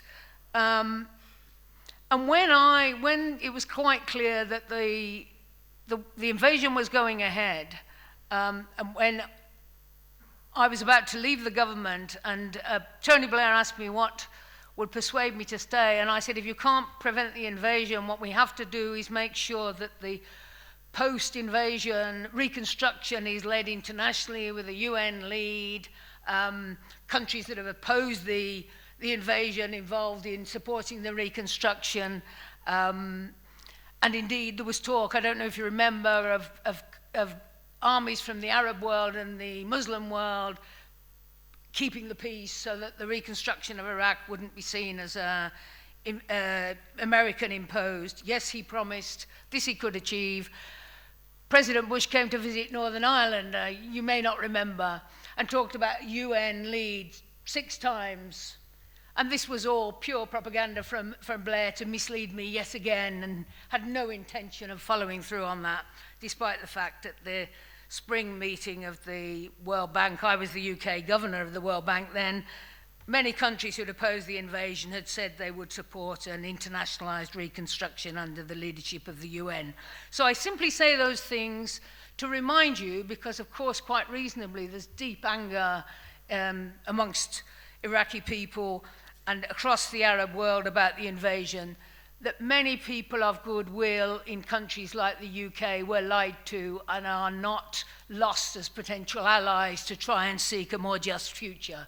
Because it's so easy for us to polarize completely and then never believe there's any possibility of us finding a way forward. My own view is that the complete deceit that went into the lead-up of the invasion was linked to the utter irresponsibility of failing to prepare for afterwards. And you remember the chaos and the looting that came immediately after the US forces had taken Baghdad. And in fact, as a matter of history, the State Department and even the UN, quietly under the leadership of Louise Frechette, who was the Deputy General Secretary, in the case of the UN opposing any war, but thinking they had to responsibly make preparations for what would happen afterwards if it did happen. For example, the State Department preparations, I remember they were explicitly said to me, if there's a removal of the leadership of the Ba'ath Party, it's very important not to take out everyone who's a member, because that would destabilize the whole country. And that was explicitly understood in some of the State Department preparations. And as you know, all of that was thrown away and just weeks before the date for the invasion was planned, whole responsibility for reconstruction was handed over to a new unit under the Pentagon that had made no preparations whatsoever. Complete irresponsibility. So that as well as the invasion, the hubris of the belief that the invasion would be welcomed by the Iraqi people and therefore there was no need to responsibly prepare for, in compliance with international law, to behave properly as an occupying power, is shocking and needs to be drawn to the attention of the public. There's recent evidence that's come to light and I think is going to be very influential in the findings of the Chilcot Commission that's in the UK with much delay, studying all the detailed documents about UK policy towards the invasion and its aftermath, that just days before Tony Blair went to see President Bush in April 2002, the briefing he was given by MI6 was that there was no real danger from WMD in Iraq, but there were real dangers from Libya, and that his focus should be on the Libyan question in talking to Bush.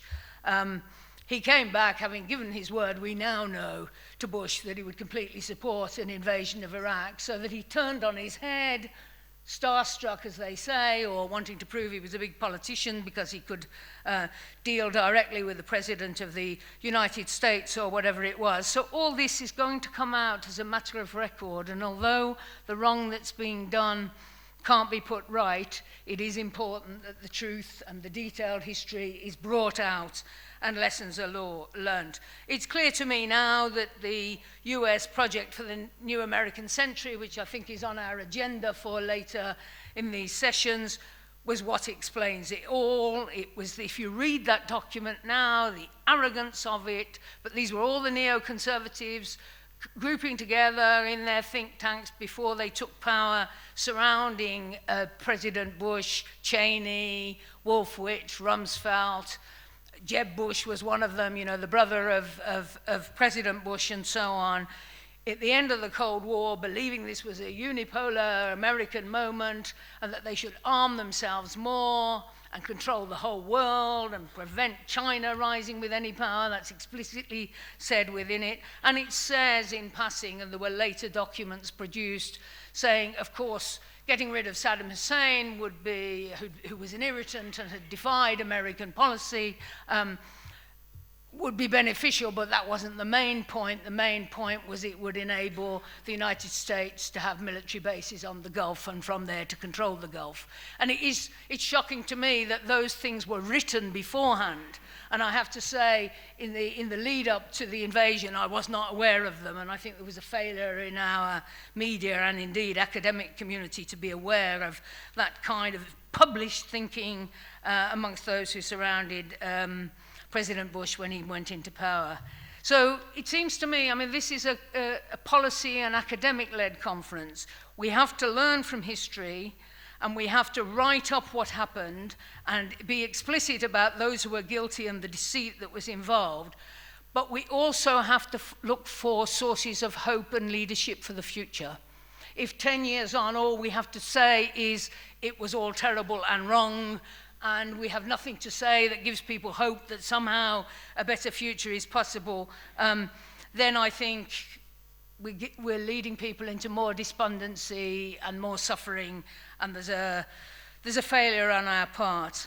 And it seems to me, looking at the whole interconnected situation in the Arab region, and as someone who first visited the occupied Palestinian territories in 1987 during that first inspiring intifada, there's been a massive growth of sympathy for the cause of the Palestinians and belief that their oppression is completely wrong, particularly since Cass led the first invasion of Gaza across the UK, across Europe, even in the universities, increasingly in the United States of America. And it seems to me also that the behavior of the Israeli government in its endless taking of more and more land in the occupied Palestinian territories means that a two-state settlement, that great compromise that Chairman Arafat made, is impossible because so much of the land has been taken. So we're looking to a solution, and I think the parallels with South Africa, the growth of the boycott, divestment and sanctions movement across the world, we're looking to one Palestinian state with constitutional entrenched rights for all the people. And it seems to me, surely for the region, this is the only way forward. If the sectarianism that has been unleashed and intensified as a result of the invasion of Iraq is allowed to fester and grow, it splits and into smithereens the region and weakens the whole region and its capacity to come through this catastrophe and look for a better future. I mean, I had never heard of all this Shia, Sunni division that you now hear endlessly in all commentary on all issues across the region. And I know from my Iraqi friends who constantly say in their families there are people who intermarried and people from both and all communities, and it was not the case that this kind of intense sectarianism was part of the inheritance of the region. So it seems to me, as scholars and policymakers, and all human beings of goodwill, we must challenge this growing description of any troubles in the region as though it's all explained by sectarianism. In addition, I think most people in the UK are not aware of how bad the situation in Iraq still is. And I think there's a duty on all of us, including journalists in the UK and policymakers working there, but all of us in solidarity. Just the continuing death rates. There's been a recent report to the Security Council by the Secretary General, still, when everyone thinks it's so much better, because of course, in the period of the ethnic cleansing of Baghdad and all that incitement of sectarian division, the casualty levels were very high, but there's still over 300 civilians a month are being killed, and significant numbers of people from the armed forces, and of course with lots of injuries. And then, as you know, most people don't have proper sewage services or clean water in this oil-rich country where the budget of the government has increased. There's terrible abuse of human rights, secret prisons, arrest and detention, and sexual misuse of women in order to try and bring pressure to bear on families where they want to arrest male members of those families. 22% of Iraqi children are stunted. That means they, because of the mixture of bad sewage and not getting good enough nutrition, their bodies and brains aren't developing in accordance with their abilities. I mean, this is still an utter catastrophe. And so many commentators are talking about the potential breakup of Iraq and the Kurdish region becoming a separate state and the south breaking off. So I think there's a job to be done by commentators and policymakers and researchers to draw to the attention of public opinion who know the invasion was wrong, how bad the current situation is, and how it needs to be challenged and changed, and the constitutional arrangements that incite sectarianism and all the poison that that leads to. And it seems to me, if you look at Syria, the initial uprising was called as part of the Arab Spring, was all different people from Syria standing together, and that was some of the slogans and banners in a peaceful protest asking for more openness and democracy and dignity. And now all the commentary is about sectarian divisions and how Syria might break up and whose side who is on. It seems to me also on Iran, this is really dangerous, talking about the Shia crescent, and then, of course, the West is now imposing sanctions on Iran. It's the same old story, is it not? But, of course, the region is now supposed to be dividing on the Shia-Sunni division. The right policy towards Iran and the risk of Iran wanting nuclear weapons, which, of course, would be a danger to the region, because then all the other countries would have to have nuclear weapons, and the region being unstable, the danger of wars involving these weapons would be very great. But the policy used to be no WMD in the region. Do you remember? And that would mean Israel would have to get rid of its. Now, this is the right policy, and that's the ground we should stand on, instead of being sucked into this division that then seems even out of the region, there are people kind of almost justifying an attack on Iran. I think it's unlikely because of the chaos that would ensue, but given that Western policymakers invaded Iraq, who knows how incompetent they can be? We can't be complacent about anything. So I think the sectarianism is feeding through so that people in the region then are willing to go along with Western antagonism towards Iran with potential major dangers for everyone. And then, as you know, because of Syria, people talk about the breakup of Lebanon. And indeed, in the question of Palestine, there's lots of commentary on the division between Fatah and Hamas. So division, this is the story of the British Empire, divide and rule, weaken, and it's, in a sense, it's reverberating, it seems to me, from the invasion of Iraq and weakening the potential of the region. And just for one example, and Chair, I will bring my remarks to an end. There's a comment in the Financial Times today about the situation in Northern Ireland, where we're 13 years on from the peace agreement in Good Friday that brought to an end the violence there. And it says, the failure of local politicians to tackle sectarianism and promote integration between Catholics and Protestant communities is a lingering problem. There are more peace walls and barriers and separation of communities in Belfast today than when the Good Friday Agreement was signed. Well, isn't it interesting? Commentators in the UK in relation to Northern Ireland denounce sectarianism, whereas we've got an intensification of sectarianism, ethnic cleansing, walls and walls and walls in Baghdad, and no one brings this commentary.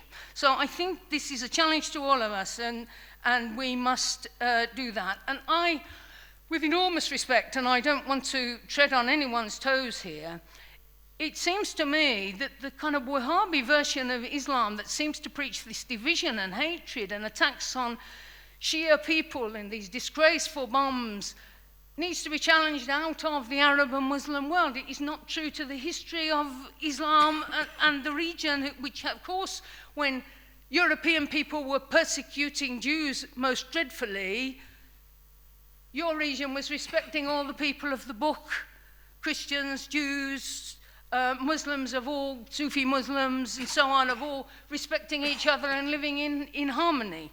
So I hope you will forgive me in making that point, but it seems to me, of course, it was a disgraceful, lying invasion. I think it came out of the hubris of the project of the new American century. I think it's shameful and humiliating that the UK helped to legitimize it, and I think Tony Blair takes enormous responsibility for the deceit he engaged in to get the UK there. But I think we now are suffering the consequences of divide and rule, sectarianism that will go on causing trouble, division, conflict, bloodshed, suffering, and weakness in this region. And it's the duty of all human beings of any decency to stand against it and say there is a future where everyone can live together with dignity and mutual respect. And in terms of the policy work and the future research, I think this has got to be a core principle, because otherwise we're all in terrible trouble. Thank you very much. Thank you very much, Ms. Short, for this stimulating intervention. Now we'll move to Mr. Joonathán Steve. Well, thank you very much. It's a great privilege and honor to be allowed to speak here in Doha on these issues, which I really want to follow up very much on what Claire Short has said with her typical courage and sincerity in raising these controversial issues of sectarianism and Wahhabism as well. We talk about needing to learn the lessons of Iraq, but I would call them warnings rather than lessons, because the danger of ignoring these warnings is very great, particularly in the region where we're now sitting, in the Arab world and the Gulf region. The first lesson, of course, that you don't need to learn in this room, but people in my country and in the United States particularly do still need to learn, is that armies from Western states that already have a long history of colonial or post-colonial intervention in Muslim countries should beware of inflicting new humiliations in the 21st century. Invasions are bound to provoke resistance, both passive and active, and armed, non-violent and armed.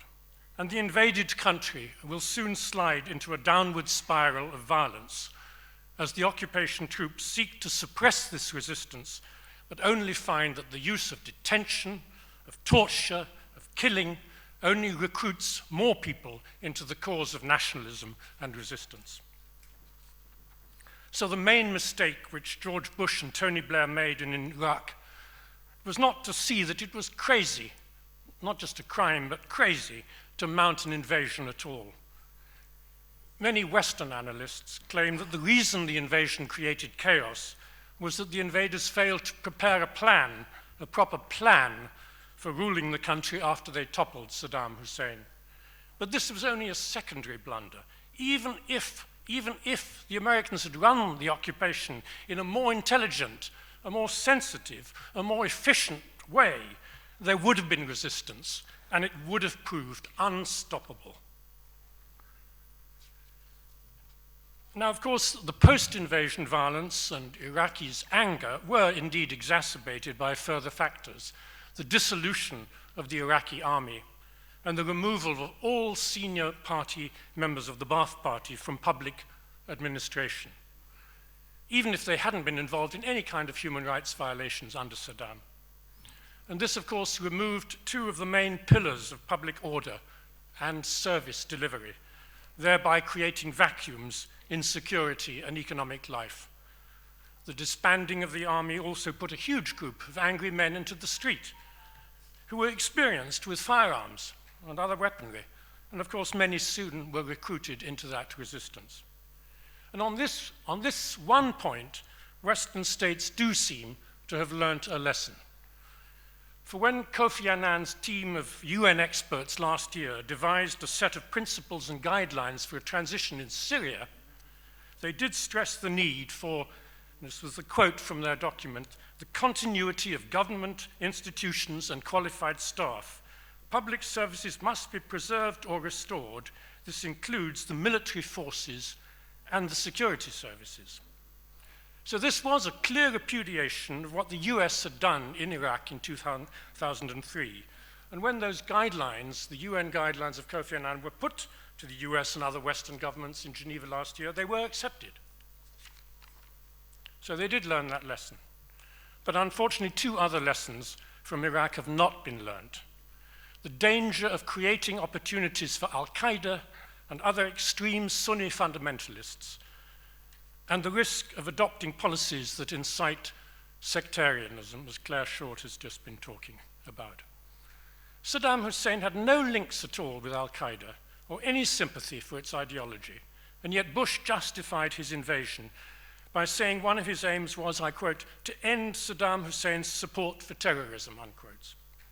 In fact, of course, it was Bush who heightened the danger of terrorism in Iraq by launching an occupation which provided a new arena to which Al-Qaeda could come and bring its anti-American jihad, and new opportunities for Al-Qaeda to attack and kill Americans without having to go to America.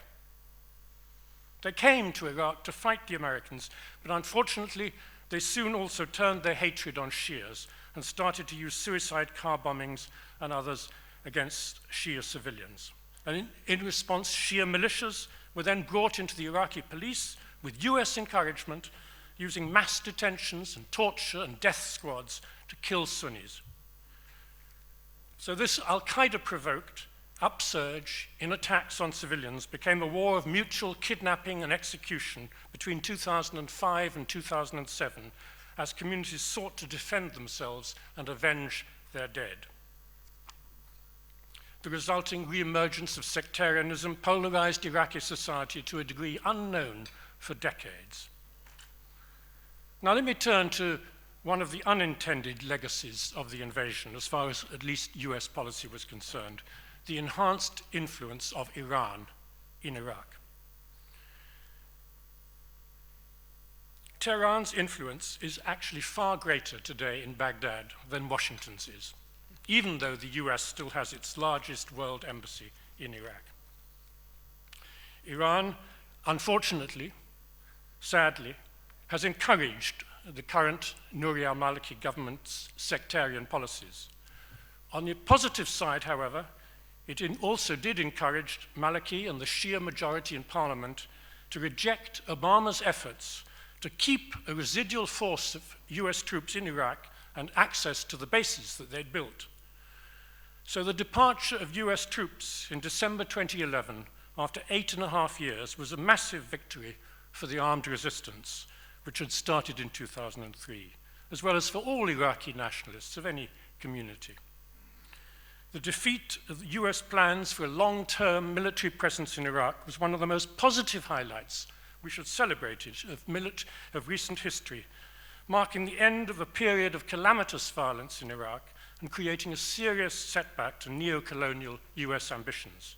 And of course, it also offers a significant message for the wider Middle East in highlighting the indignity of foreign military bases throughout the Gulf region. Defeat in Iraq has led Washington to shift and broaden its anti-Iranian struggle.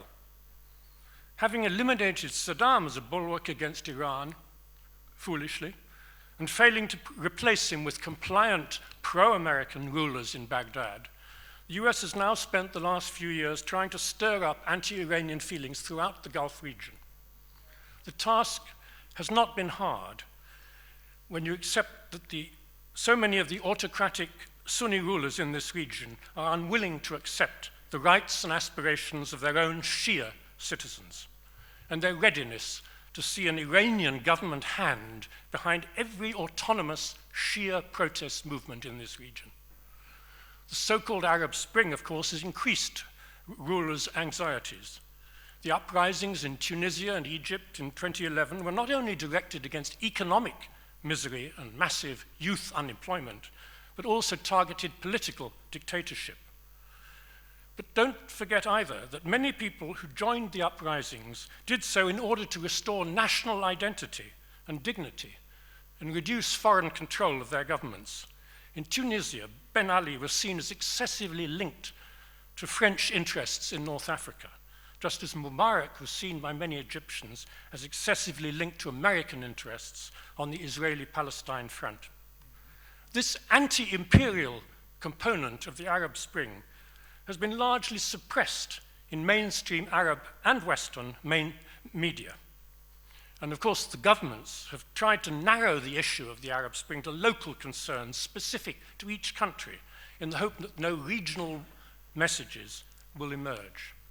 The rulers of Saudi Arabia and the Gulf petrostates have an interest in painting the difficulties search for democratic institutions here as unnecessary, dangerous, and more likely to produce chaos rather than stability. Or they fall back on conspiracy theories, casting Iran as the troublemaker.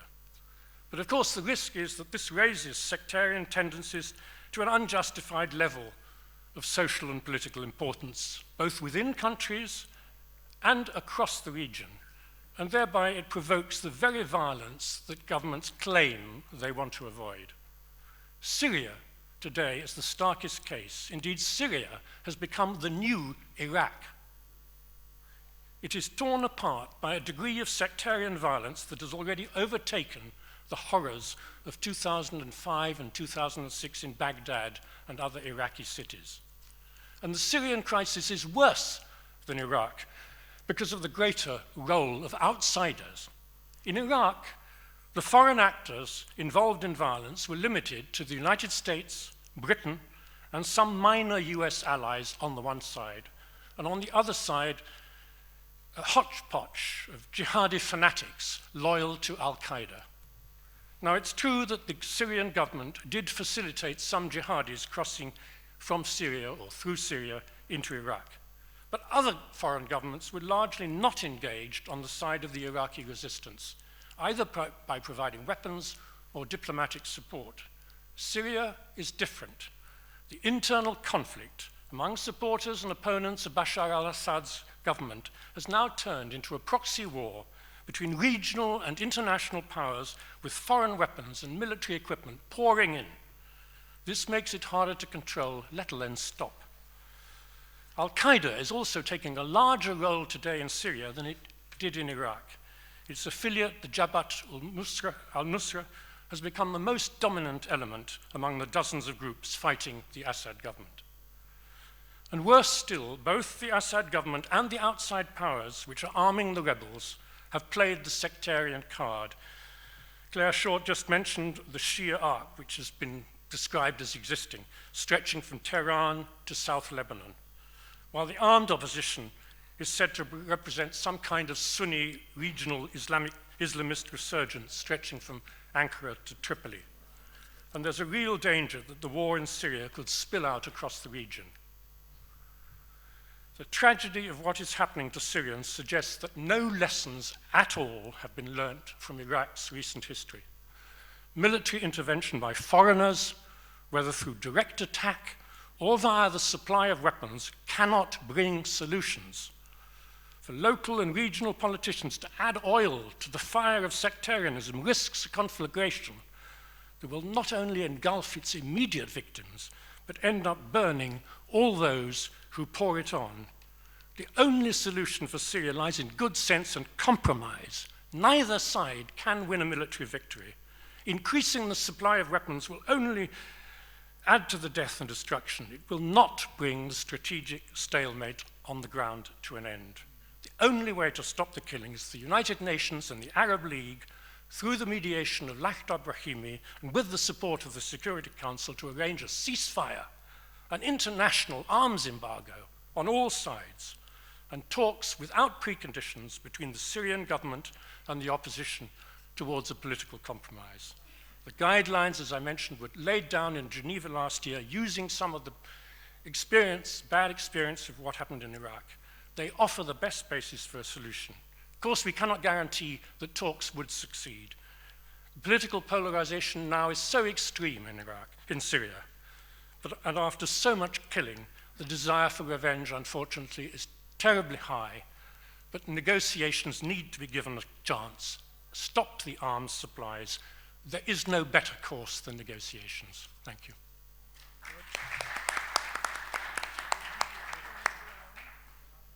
Thank you very much, sir.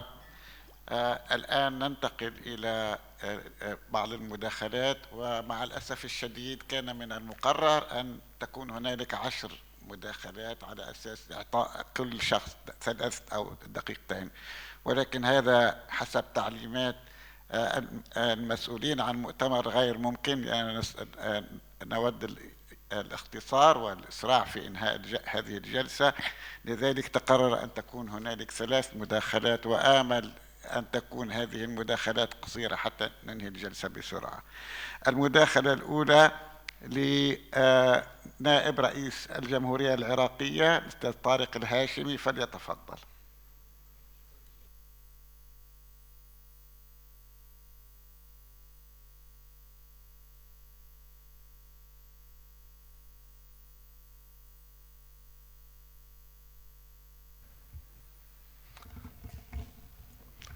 شكرا جزيلا على كل هذه المساهمات الرائعة حقيقة الأمر في تسليط الضوء على ما جرى خلال غزو الولايات المتحدة الأمريكية وبريطانيا العراق عام 2003.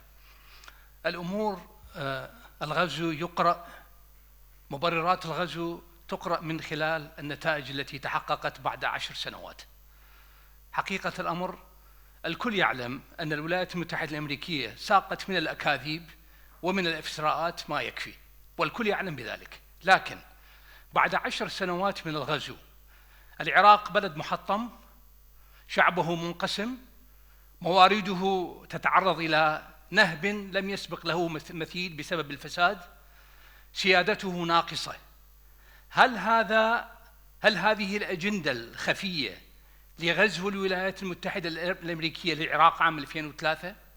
هذا جانب. الجانب الثاني، أنا حقيقة مع شكري وتقديري للجميع، لكن شكر خاص إلى كلير شورت التي قالت هذا هو وضع العراق اليوم، ما الذي على المجتمع الدولي أن يفعله من أجل تصحيح المسار؟ وشكرا جزيلا. شكرا أستاذ الهاشمي. السؤال الآن، هنالك مجموعة من الأسئلة موجهة أو سؤالين بالتحديد للدكتور ناجي الحديثي. السؤال الأول هو عن نتائج المفاوضات التي قادها بنفسه مع الأمين العام السابق للأمم المتحدة قبل الحرب، وما هو الموقف الدولي منها، خاصة موقف الولايات المتحدة؟ السؤال الثاني: هل كنتم تتعمدون الغموض وإخفاء الحقائق فيما يتعلق في أسلحة الدمار الشامل؟ وهذا ما قاله الرئيس صدام حسين للأمريكان في التحقيق معه لغرض الضغط على إيران. وهذا من السؤال من إسراء المشهداني. ثم هنالك يعني بعض الملاحظات حول ما قاله الفريق الركن رعد الحمداني، ومنها ملاحظة للدكتور ناجي على ما أعتقد. سوف أحيل هذه الملاحظات والأسئلة. تفضل. شكرا سيد رئيس الجلسة. في يعني جملة واحدة أقول أن الزميل الفريق رعد الحمداني عندما يتحدث عن الأمور العسكرية فهو يعني يتحدث عن معرفة، ولكن عندما يتحدث عن التقديرات السياسية، القيادة السياسية، فيبقى هذا في إطار التخمين والرأي فقط، لأن التقديرات التي تفضل بها أنا لا أدري بها، والمفروض أنا أعرف بها أول من يعرف بها. ثانيا، بالنسبة للسؤال الأول حول المفاوضات التي قدتها مع الأمانة العامة للأمم المتحدة، قلت في بعد منتصف عام 2001 حدث يعني أو جرى توجه واسع النطاق للانفتاح على الأمم المتحدة بهدف إسقاط الذراع وإيجاد أرضية مناسبة لدفع الأمم المتحدة خارج سيطرة الولايات المتحدة عليها جهد الإمكان. هذه مهمة عسيرة، ولكن تحملتها الدبلوماسية العراقية وأدتها أقول بكل موضوعية أدتها بنجاح. بدأنا المفاوضات مع الأمم المتحدة في 3 جولات. الجولة الأولى في 7 آذار مارس 2002، والجولة الثانية في شهر أيار مايو من نفس العام.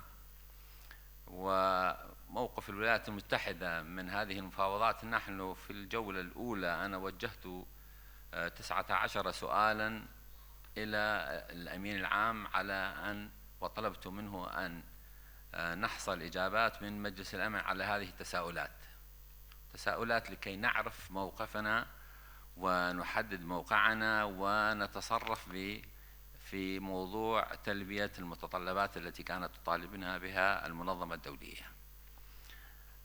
تساؤلات كثيرة لا يتسع الوقت لذكرها الآن.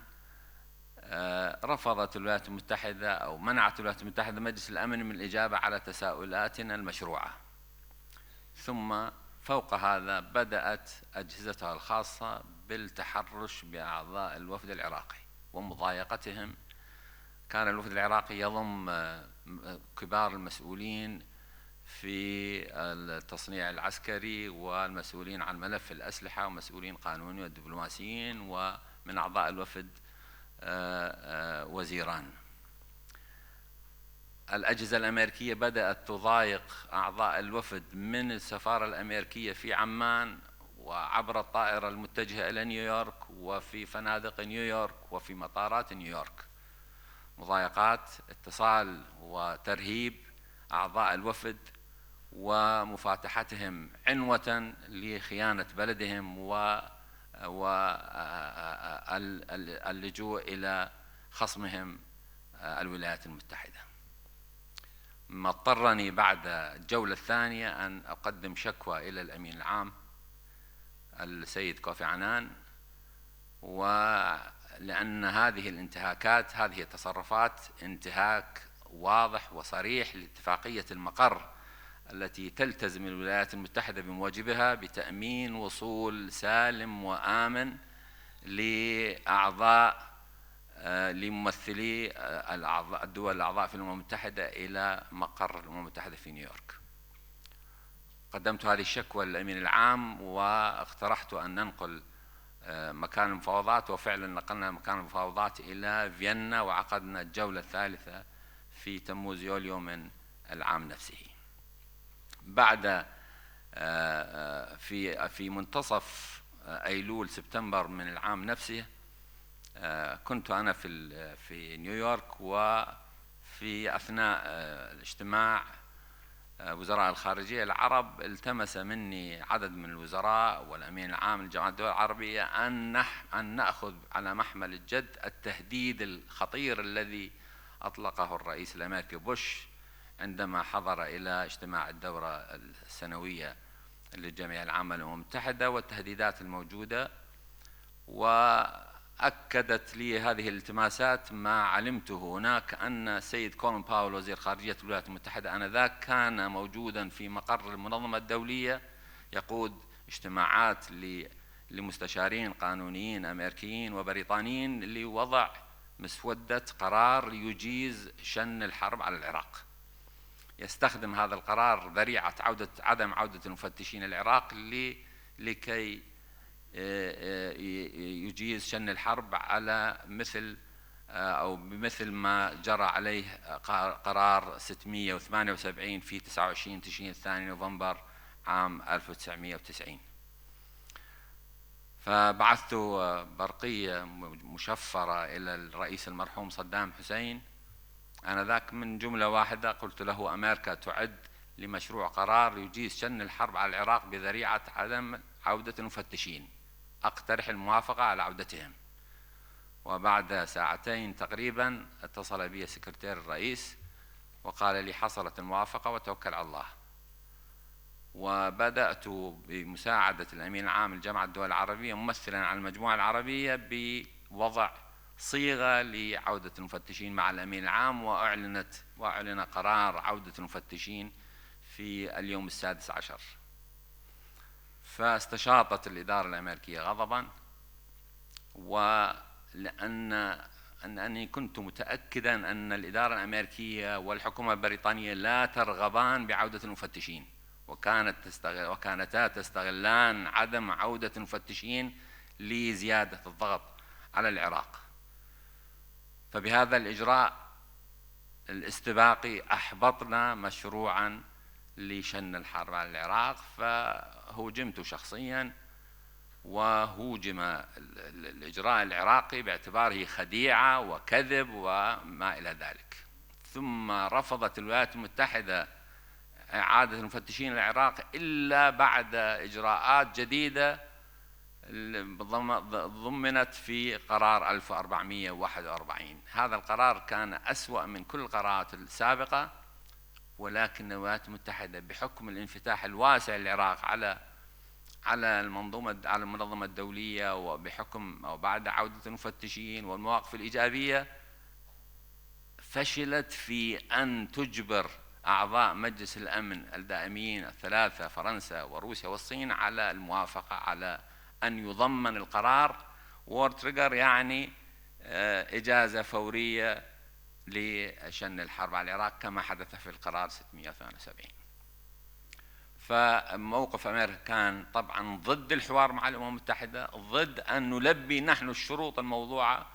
وهناك تصريحات لبترر يقول أن مساعد ممثل أمريكا في الأمم المتحدة قال له: ضع من الشروط الخلافية ولا تبح في الشروط التي تقدمها العراق عن المتطلبات الحقيقية المطلوبة لكي يحسم الموضوع مجلس الأمن ويرفع الحصار عن العراق. أما النقطة الثانية أن العراق كان يتعمد الغموض في موضوع أسلحة الدمار الشامل، هذا كذب في كذب وافتراء. الدول الخمسة الدائمة العضوية تعلم علم اليقين منذ عام 91 أنه ليس في العراق أسلحة دمار شامل غير الأسلحة الكيميائية التي أعلنها العراق وصرح بها قبل الحرب أساسا، وليس هناك غيرها.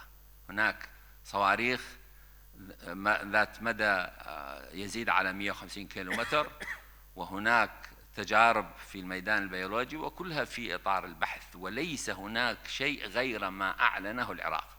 ولم تستطع كل فرق التفتيش، وزاد عدد أعضائها على 6180 مفتشا، وقامت بأكثر من 13,000 من الزيارات للمواقع العراقية، ووضعت مئات الكاميرات واللواصق والمتحسسات على المكائن والمصانع، ولم يبقى موقع حتى معامل الدباغة التقليدية في العراق وضعت فيها كاميرات ومتحسسات وغيرها. ولم تعثر فرق التفتيش على ما يخالف الإعلان العراقي، وكان العراق يعلن صباح مساء كل يوم وفي كل نشاطاته وفي كل إعلاناته وبياناته أنه لا توجد أسلحة دمار شامل في العراق، وأنه ملتزم بقرارات مجلس الأمن. وكل ما صرح مسؤول في بريطانيا أو أمريكا بأن هناك موقع في المكان الفلاني يوجد فيه أسلحة، نقول نتحدى نحن هذا المسؤول ونقول له نحن مستعدون لاستقبال مفتشيك. وفعلنا هذا مع الكذاب توني بلير في منتصف عام 2002 عندما قال هناك موقع في المكان الفلاني فيه، قلنا نعم ابعث مفتشيك، نحن مستعدون لاستقبال مفتشيك ليفتشوا هذا المكان، ورفض.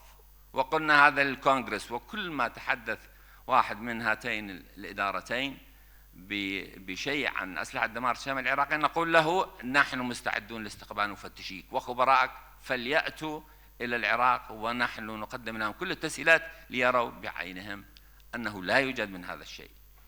أما أنه الرئيس المرحوم صدام حسين قد أخبر المحققين، أولا التحقيق مع أسير حرب هو انتهاك لاتفاقيات جنيف، لا تجيز اتفاقيات جنيف التحقيق مع أسير حرب. والأسوأ من هذا الانتهاك أن تدس عبارة في هذا التحقيق وينشر في الإعلام، والعبارة التي دست هي أن الرئيس المرحوم صدام حسين يقول للمحقق الأمريكي نحن كنا نوهم العالم بأن لدينا أسلحة دمار شامل لكي نردع إيران.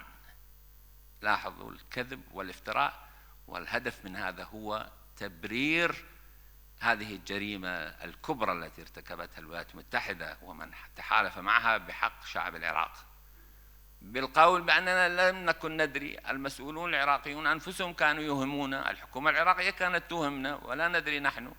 فهذا هو الرئيس العراقي يقول كنا نوهم العالم، وهذا طبعا كذب. الغرض من نشر هذا التحقيق هو فقط تعبير هذه العبارة المدسوسة عمدا في الكلام، وهو عمل طبعا مقصود. وشكرا.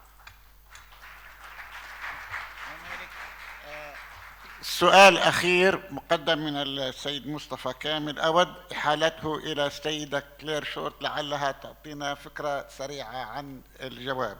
السؤال هو في ضوء الاعترافات الجديدة والمتتالية لقادة دول العدوان الأمريكي البريطاني ضد العراق، السؤال هو كيف يمكن استثمار هذه الاعترافات في تقديم مرتكبي جرائم الحرب إلى العدالة الدولية؟ وشكرا. هذا السؤال الأخير.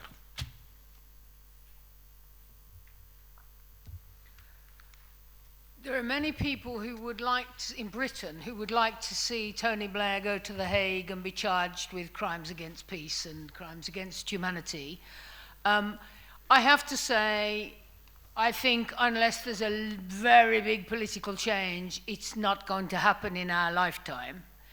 But I think when the Chilcot report comes out, it will be very, very critical of him. It will name the deceit that was engaged in, the failure of UK political institutions, and I think this crime will hang around his neck for the rest of time. I mean, both in his life, and he says wherever he goes in Britain, people attack him because of Iraq. So there's more than one justice, and part of it is public opinion always. So in his own country, he's not comfortable, because wherever he goes, people say, you lied to us, what you did was wrong. So lots of people in Britain would like to see him go to The Hague. I think it's unlikely, but it doesn't mean he got away with it. And I think as more information comes out, people will be more angry. Thank you very much. شكرا جزيلا لحضرات المتدخلين والمشتركين في هذه الجلسة وللحضور، وانتهت الجلسة الآن.